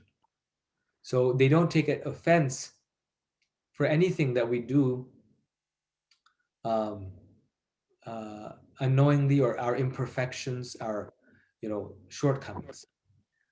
But if we conscientiously make offenses, so we're not taking care or respecting them, then um, we are you could say taking advantage of the mercy, and then Krishna pulls his mercy back.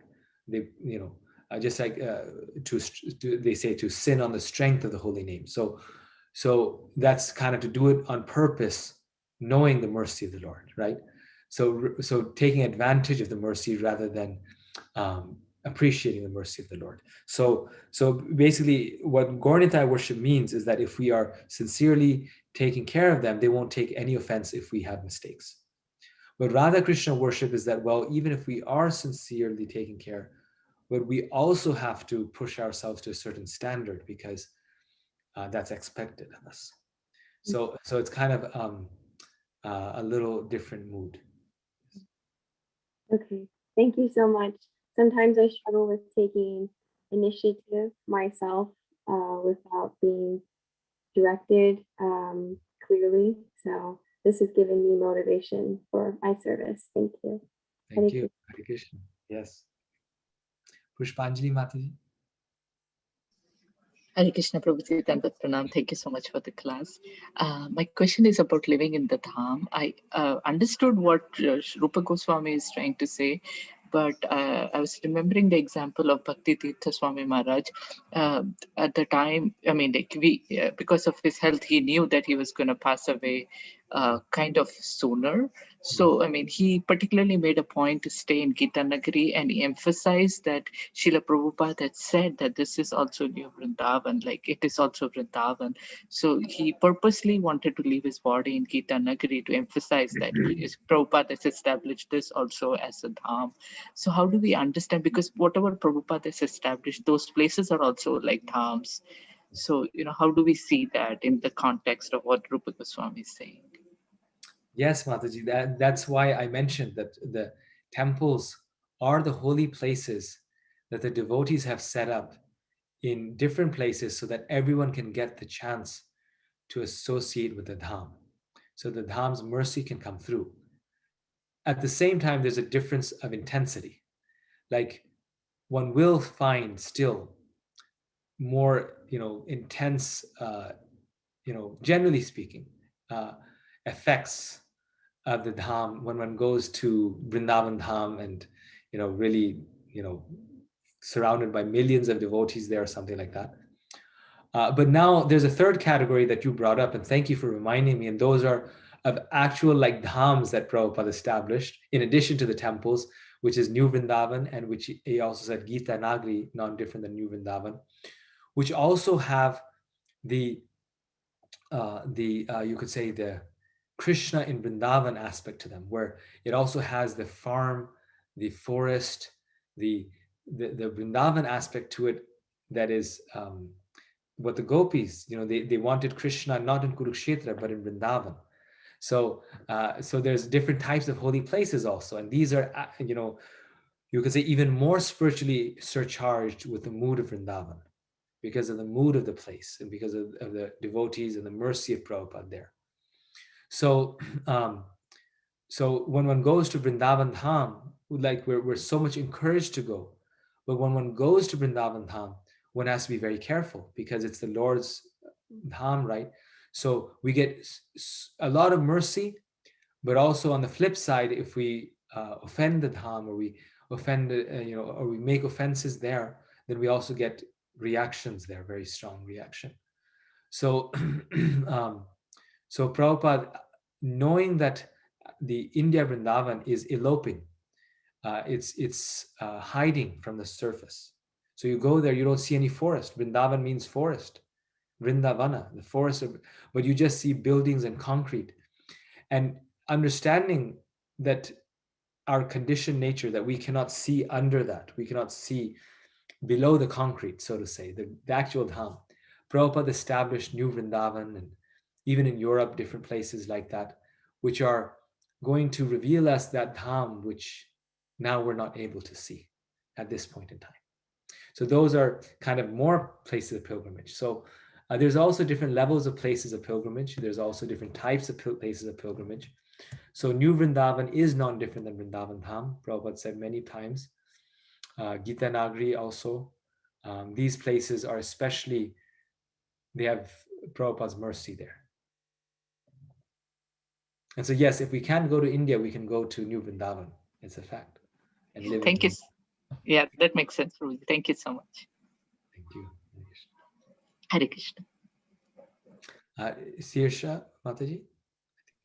Hare Krishna Prabhu. Thank you so much for the wonderful class. And I have a question, Prabhu. So what exactly means direct devotional service means? Is it only directly worshipping the deity of Krishna or any Krishna conscious activities? Could you please explain that, Prabhu? Yes, thank you for that question.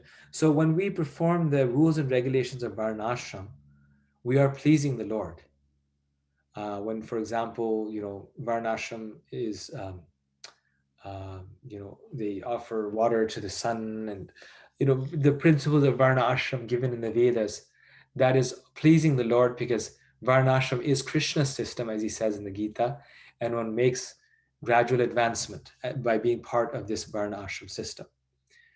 But when we perform direct devotional service, which is Daivi Varnashram, so it can also, Varnashram can be transformed, or you could say it can be connected with the direct aspects of devotional service, like hearing and chanting, then that is called a direct devotional service.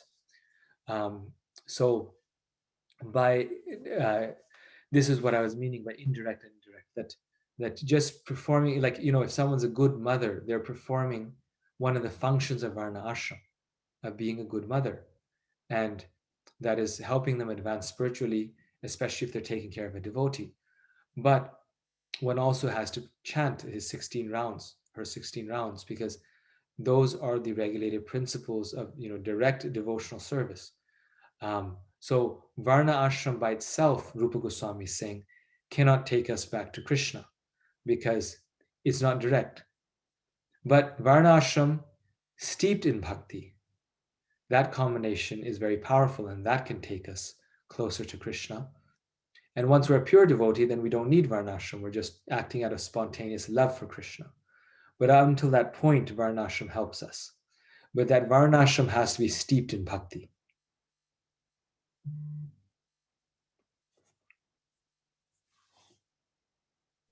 Okay, thank you so much, Prabhu. That helps. Thank you. Thank you very much. Hare Krishna. Vivek Prabhu? Hare Krishna, Prabhuji. Hare Thank you, Prabhuji, for this nice class on these two important chapters. Prabhuji, I had a question. So today you spent a lot of time on the five limbs of bhakti, the potent forms of bhakti. I was having this question. for some time now. Is there a specific reason why chanting and hearing is specified for? I mean, even though you mentioned there is no specific order, but Chaitanya Charitamrita mentions Sadhu Sangha, Nama Kirtan, Bhagavad Shravana first. Yes. So, I mean, I also heard in some lectures that those are the three things that actually set us up to do the other or perform the other limbs of bhakti.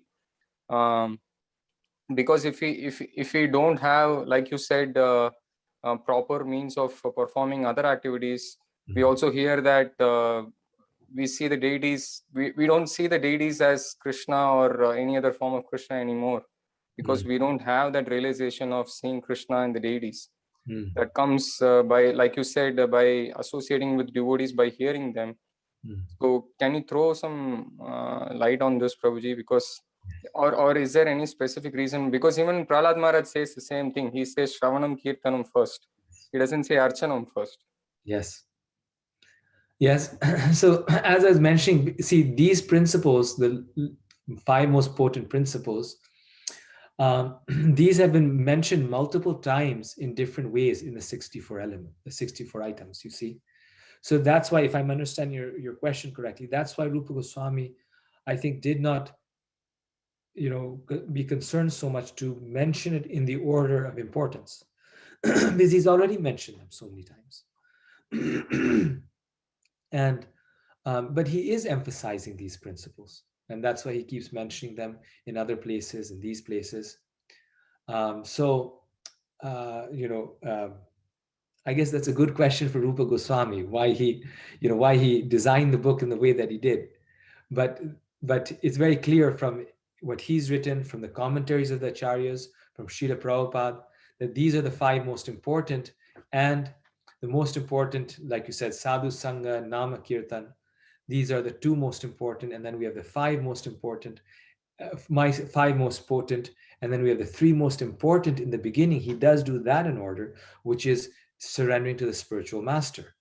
That are the most important, and he puts those 3 first, because he said that those 3 lead to all the rest. And the spiritual master is also a devotee. So in some ways, the very first one, actually, I think this answers your question, the very first one, which is Sadhu Sangha, he does put first in the list, which is the first 5 items. All first 5 items deal with the spiritual master, and that is the sadhu. So that has to come first.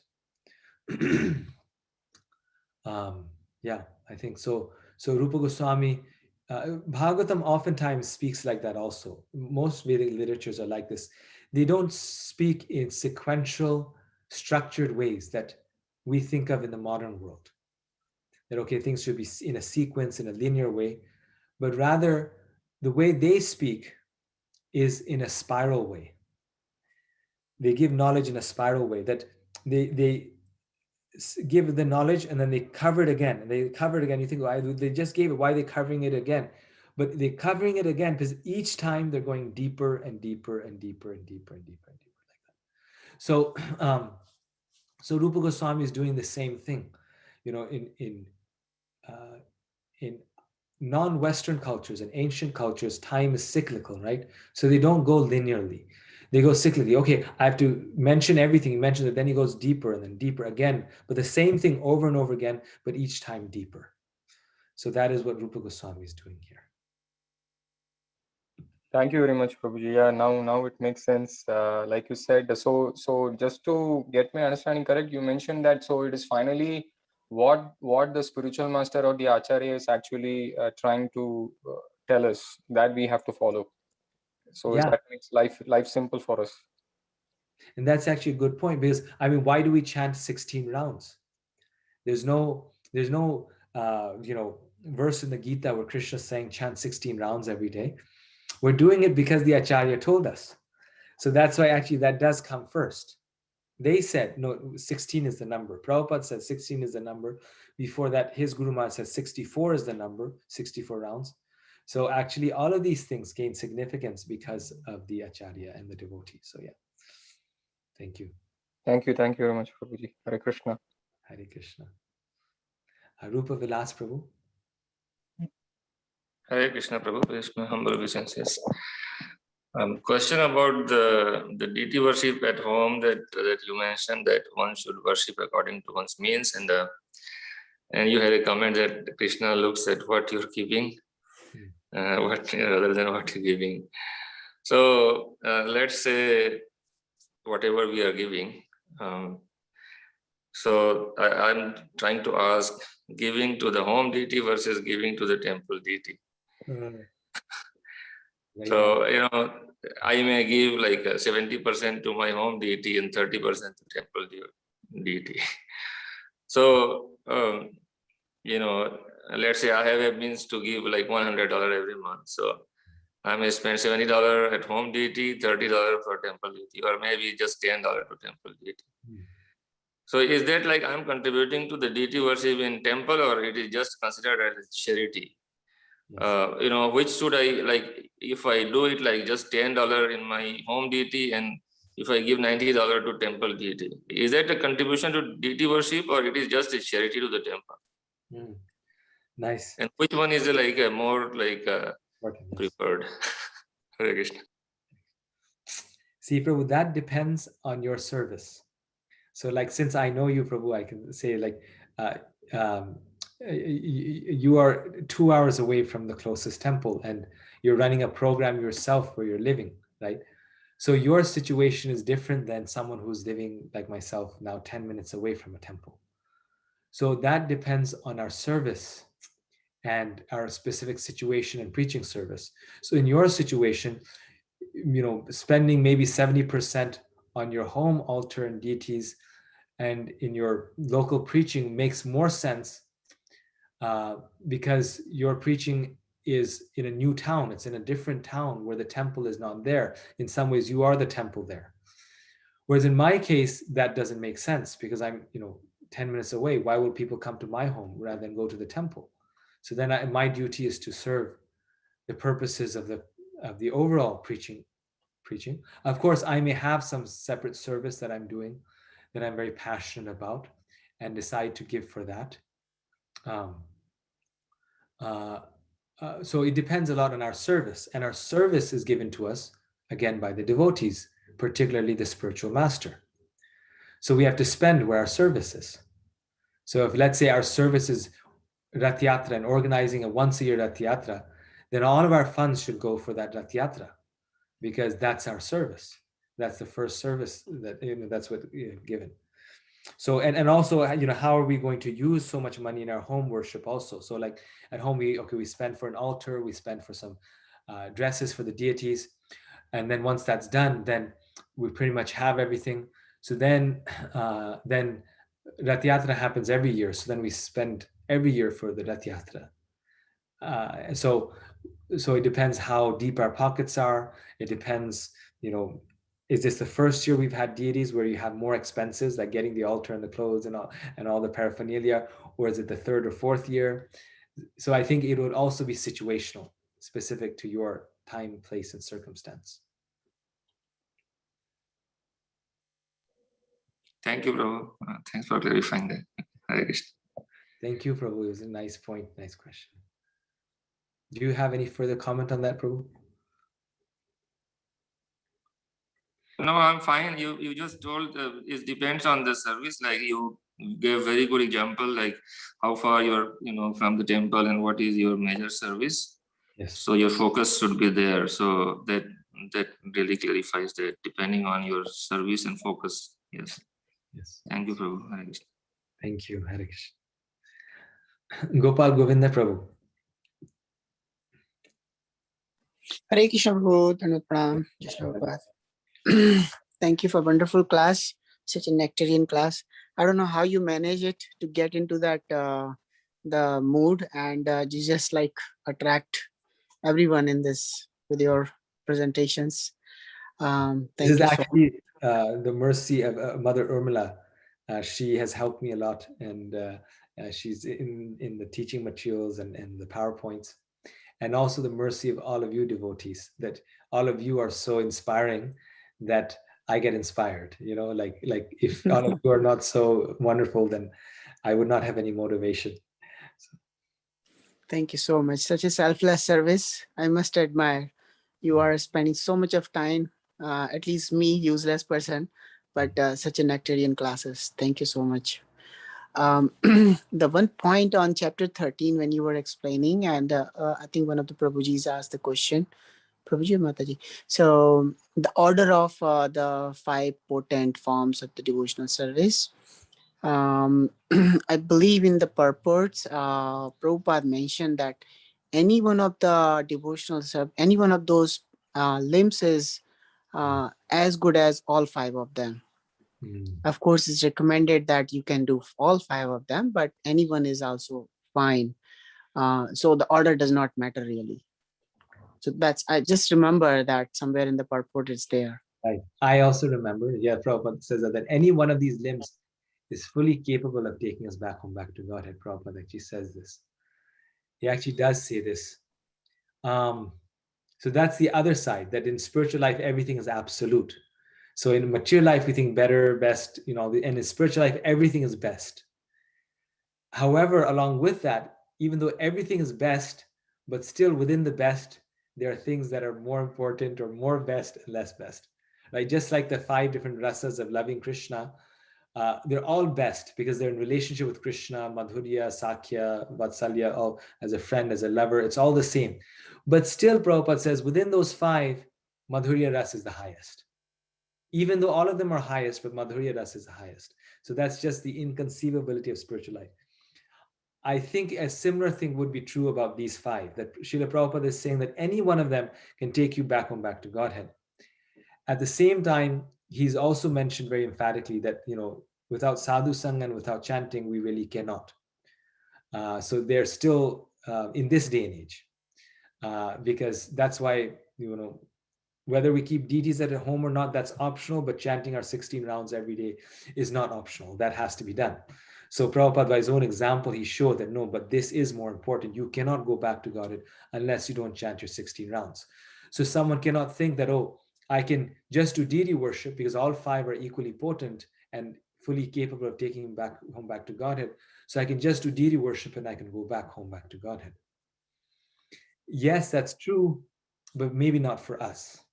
We can do just worship the deity and go back home, back to Godhead. But for us, we are in a Prabhupada's care, so we have to do what he said. Like, for us, Krishna will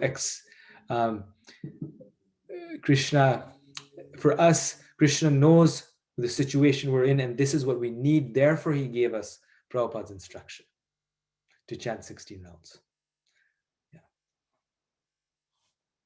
So it's Bheda, it's oneness and difference. It's an inconceivable one. Yeah. Yes. Yeah, beautiful point. Yeah, it's important. It actually reminds me one of the Hari Parshad Prabhu's comment. A lot of devotees, they bring in this point. In one of the Prabhupada's letter, he mentioned that just do the 16 rounds, follow 4 racks, and if you do that sincerely, even if you don't get the entry in the front door, I will be standing in the back door. Yes. And that comment is being used in many of the classes and everywhere. And Hari Parshad Prabhu, he refutes that strongly. He says that even though Prabhupada has said it, he never said that stop the more earnest desire to serve and learn the scriptures. It's very, very important. He has written this scripture. We must do our best to learn these scriptures. So not just 4 racks, just the 16 rounds. I mean, that's also deluding, because at least me, in the comfort of our own comfort zone, kind of just go by that statement and then forget about the scripture sometimes. Well, I don't know the context of what Hari Parshad Prabhu is saying, so I won't comment on that. But the scriptures help us. Because of the scriptures, we get the enthusiasm and the determination to chant our 16 rounds every day and follow the 4 regulated principles. And without that association of the devotees, without the deities, without the scriptures, it'll be next to impossible for us to keep that determination, because even to chant 16 rounds every day for the rest of our life is not an easy thing. And I've seen that in my own life. You think it's easy, but it's not easy. Maya is so strong, it's not easy, right? So we have to do all these things so that we can do that. But Srila Prabhupada's statement that if we do the four regulated principles and chant 16 rounds every day, we go back home, back to God, that is 100% true statement, literally true. If we just do those things, we will go back to God because Prabhupada said that. But again, the point is that we will not be able to do that unless we don't take his full process. Because we've never seen someone who's just done that and the rest of the day watched movies and I mean karmi movies and gone back to Godhead. Right? That doesn't happen. But if that did happen, that person would go back to Godhead because the pure devotee has said it. So the point is that's why our main concern should be, because Prabhupada said, is that are all my activities in Krishna consciousness, are they leading me to the point where I can chant my 16 rounds every day and follow four regulated principles, follow these instructions that Prabhupada gave us? because this is what Prabhupada wanted. So the point is that we should not think that, well, I'm reading Shastra and that is sufficient. Because Prabhupada didn't say that if I read Shastra, I'll go back home, back to God. No, I'm reading Shastra so that I can chant my 16 rounds. But if I read so much that I don't have time to chant my 16 rounds, then it defeats the purpose, right? So that's the idea there. Now, of course, there's Prabhupada also gave other instructions where you find sometimes very advanced devotees, they will skip their rounds to do a service for the Lord. Even though Prabhupada said four regulated principles, 16 rounds, but they will skip their rounds. And there's one example of this during Prabhupada's time, where the motivation was clearly that the devotee was trying to fulfill a very urgent and important task that Prabhupada gave him. Otherwise, it would be an emergency situation. And then one devotee came to Prabhupada and said, you look, that Prabhupada, that devotee isn't chanting their 16 rounds. And he was criticizing, like he was saying, like, what's this? This is wrong. And Srila Prabhupada said that Arjuna on the battlefield, was he chanting his 16 rounds? He said, no, he was not. Because that at that time he had the order of Krishna, you fight, and he had to do that. He didn't have time to chant 16 rounds on the battle. So in the same way, sometimes we may get a very direct instruction from the Guru or a direct situation where it's clear to us, Prabhupada wants me to do this. Like, as devotees, we want to please Prabhupada. So we know that this will please him more because of a situation. Like, one devotee said that their house was burning down. And on that day, they could not chant their 16 rounds. It was the one day they could not. And they were trying to, take the deities out, the kids out, and deal with the whole situation. And they chanted it the next day. So the point is that even advanced devotees may sometimes miss that just simply because they understand the mood of the spiritual master and the desire of the Guru. But that's so it's agreed that we have to do everything, but at the same time, we have to take that statement of Prabhupada 100% literally. And the reason why he's saying that is because if someone is completely illiterate and they cannot read Shastra, they can still go back to Godhead. Right? Not just even for that reason, because someone may not be able to speak and not chant, and they can still go back to Godhead. But the point is that to show the power of chanting, Prabhupada is saying that also. Thank you, Prabhuji. Thank Hare you. Krishna. Hare Krishna. Hare Okay. Krishna, Prabhuji. Sorry for interrupting, but I just want to also sort of confirm for myself that, even though just chanting 16 rounds and following four regulative principles, Prabhupada said that you can go back to Godhead. But even Prabhupada emphasized so much on reading the scriptures. He wanted every single of one of us to read the books and scriptures. So when we take the Prabhupada Shri, or when we are before initiation, we have to take a vow that we are going to read these books every single day. So, I think there is no way out of reading the books. Prabhupada has emphasized that you have to read the books. Yes, but like you mentioned, we don't take that vow. And this is actually a discussion in ISKCON where some spiritual masters were suggesting that, let's add to the vow, half an hour reading every day. And the whole GBC body and everyone said, no, we cannot add that because Prabhupada didn't add that vow. The vow was for chanting 16 rounds every day and following the four regulative principles, which show that that's the most important. But like you are saying, that unless we read, we won't be able to do that. So therefore, Prabhupada emphasized it so much. But the order of importance, Prabhupada made it clear by showing what we're making a vow for. So he even didn't make us make a vow for Mangalartik. He didn't make us a vow of going to Dham every year. He didn't make us say a vow of reading Srimad Bhagavatam, one verse every day. He could have, but he didn't do it. And he didn't do it because he intended not to do it. So yeah, but we must read the Shastras. They're very, very important to read. Champakalata Mataji?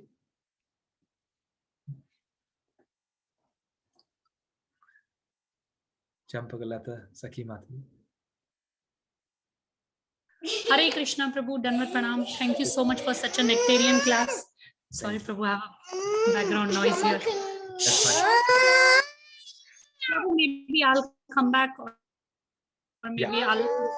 Okay, go watch. Okay. Prabhu, I have a quick question. I remember you were mentioning the deity worship with a very, very care and devotion. And Prabhu, like, I have one 8-year-old and one 4-year-old, and 4-year-old is way too wild. So we have certain rules set up in house, like every Ekadashi, we are changing their dress and changing their jewelry and everything.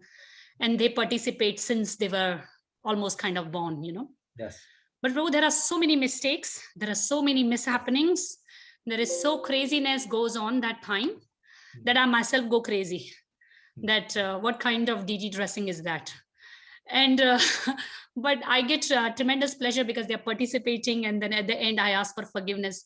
At the same time, Prabhu, my question is, like, even during aartis, it so happens that the little one is always like, he wants to do agarbatti, and the older one would want to do aarti, and then you know how, like in temple, one person is doing everything and I'm juggling and shuffling and they're snatching things. And there are days when I can't even do it. Like, okay, yes, let it go. Either as a mother of 2 hyperactive kids, yes, where is, I mean, in my case, there's no care and devotion, and there is no very strict, you know, focus there, and then there is no standards are also being followed. So definitely when I hear Rupa Goswami saying this, I'm like, okay, should I even do it? Should I not do it? And at the same time, especially aartis, you know, like how you were telling, I think Brandy Mataji, that there should be one fixed, but there are times and it goes smoothly, and there are times when it just doesn't happen for a few days. So if you can advise, I know we have one definitely strict standard. My daughter was blessed with her own set of Gaunita by my Guru Maharaj, His Holiness Bhakti Charu Maharaj.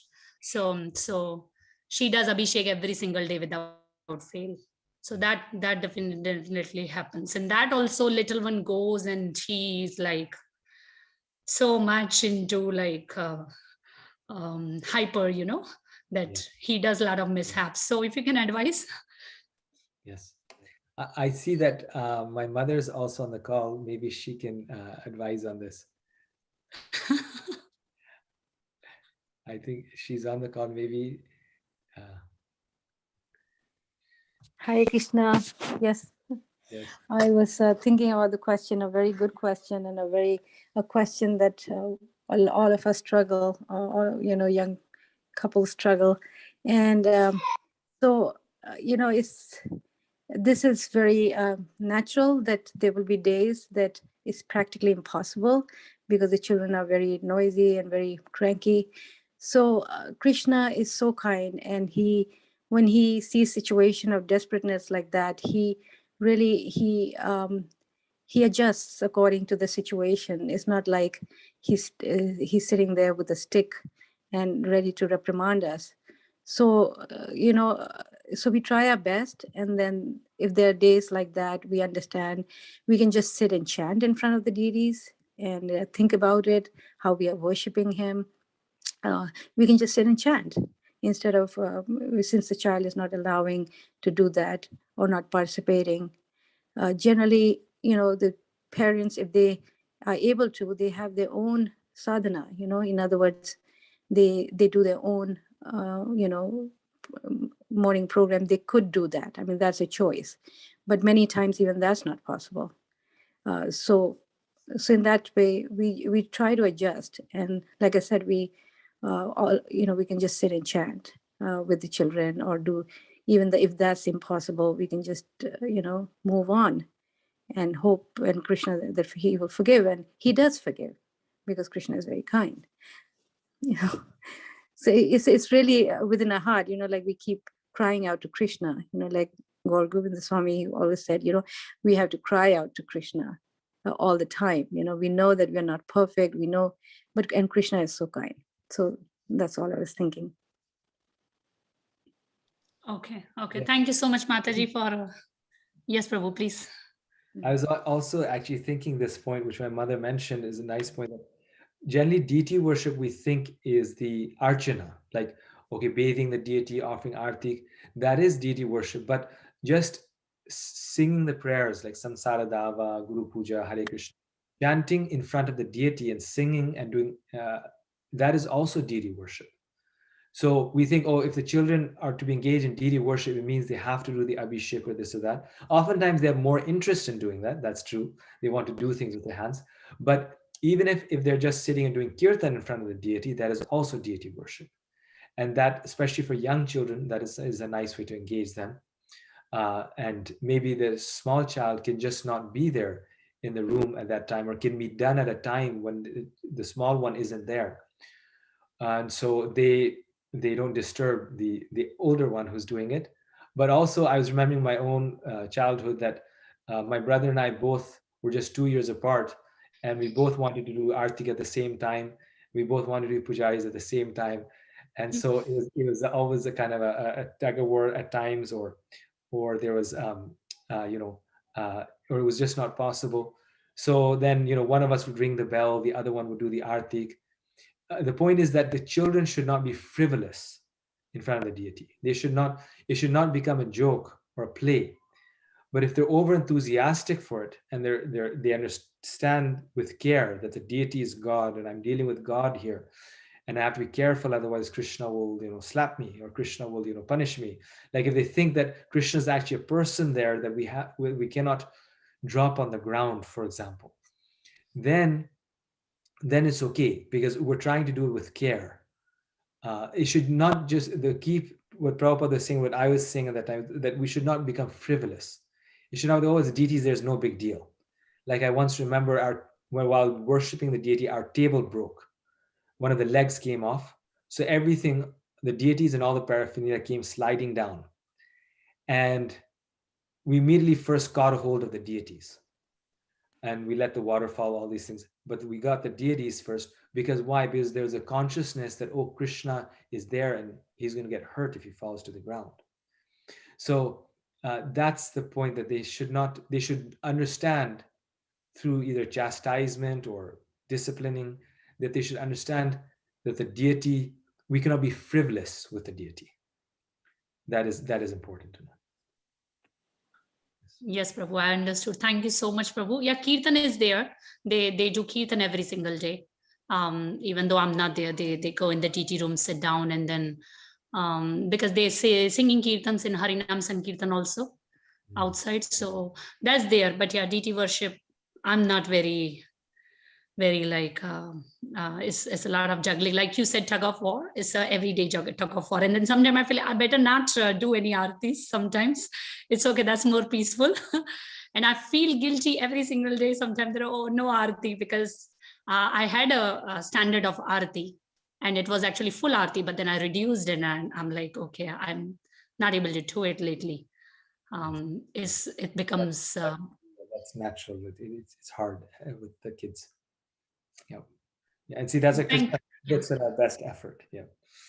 Yes, Prabhu. And of course, they both are being homeschooled. I'm always inspired from you, Radhika Raman Prabhu, and Mataji, or the Mataji. So thank you so much for all the guidance and help and being for all of us all the time. Thank you. We are very grateful to all of you. Thank you so much. Your determination is very inspiring. So thank you. Prabhu, your guidance and help and motivation and encouragement, that was making us to have that desire to follow. So thank you so much. Thank you. And I would like to quickly comment, like you were mentioning about the chanting chanting and then scriptures. So I just wanted to comment on that quickly, that even when we don't read Srimad Bhagavatam for a few days in a row, we actually lose the taste from chanting. Because my older one also chants every day, almost 10 rounds. So when I see we couldn't do it Bhagavatam for a few days, she has no taste in chanting. But as soon as I realize that we pick up back, we are back on track, she gets that taste again. She wakes up and she sits down. So like you were mentioning how scriptures aid so much in chanting. So I wanted to say that we have personally experienced that. Thank you so much, Prabhu. Thank you. Nice point. Thank you, Mataji. Thank you. Karuna Mataji, would you like to? Yes, Prabhuji. Danvat Pranams, Prabhuji. It was a very wonderful and excellent class, always, as usual. Prabhuji, my question is, I've got Radha Krishna deities. So if we go out of country, Prabhuji, and how we have to manage the deity services and how we have to go about it, Prabhuji. Sometimes devotees find other devotees who could take care of their deities in the meantime. So they'll take them to someone else's home. That's a very nice strategy. This way they also get a taste. Of course, they need to be qualified to do it, but that's one option. Again, it depends on your standard, but some people just, kind of put them to rest, and, naturally they leave them at home. And another option, third option, is you can take them with you. So it just depends what your situation is. And I think you have marble deities, right? Marble Radhakrishna. Yes. You cannot take them. It's not a practicality to take them. So you could leave them at someone else's home in the meantime, or you can just take them. And you can leave them and leave some water and nuts next to them, and like that. Thank you, Prabhuji. Thank you so much. Thank so you. inspired by you, Prabhuji, everything. It was really very nice to have you, all the family members in my life, especially. Thank you so much, Prabhuji. Hare Krishna. Hare Krishna, Mataji. Same, we are so inspired by you. Thank you. Yes. And so, thank you very much for your kind attention. We have completed the class today, chapters 12 and 13. Next time we do chapters 14 and 15, then 16, 17, and then 18 and 19. So I know many of you have asked for a study guide. I'm working on it. Just been very busy. I apologize. It's been very busy because my new job is starting and all these things here this semester, the children, but I will do that and we will be in touch. So see you all next week. Hare Krishna. Hare Krishna. Hare Krishna, Thank Prabhuji. you, Prabhu. Hare Krishna.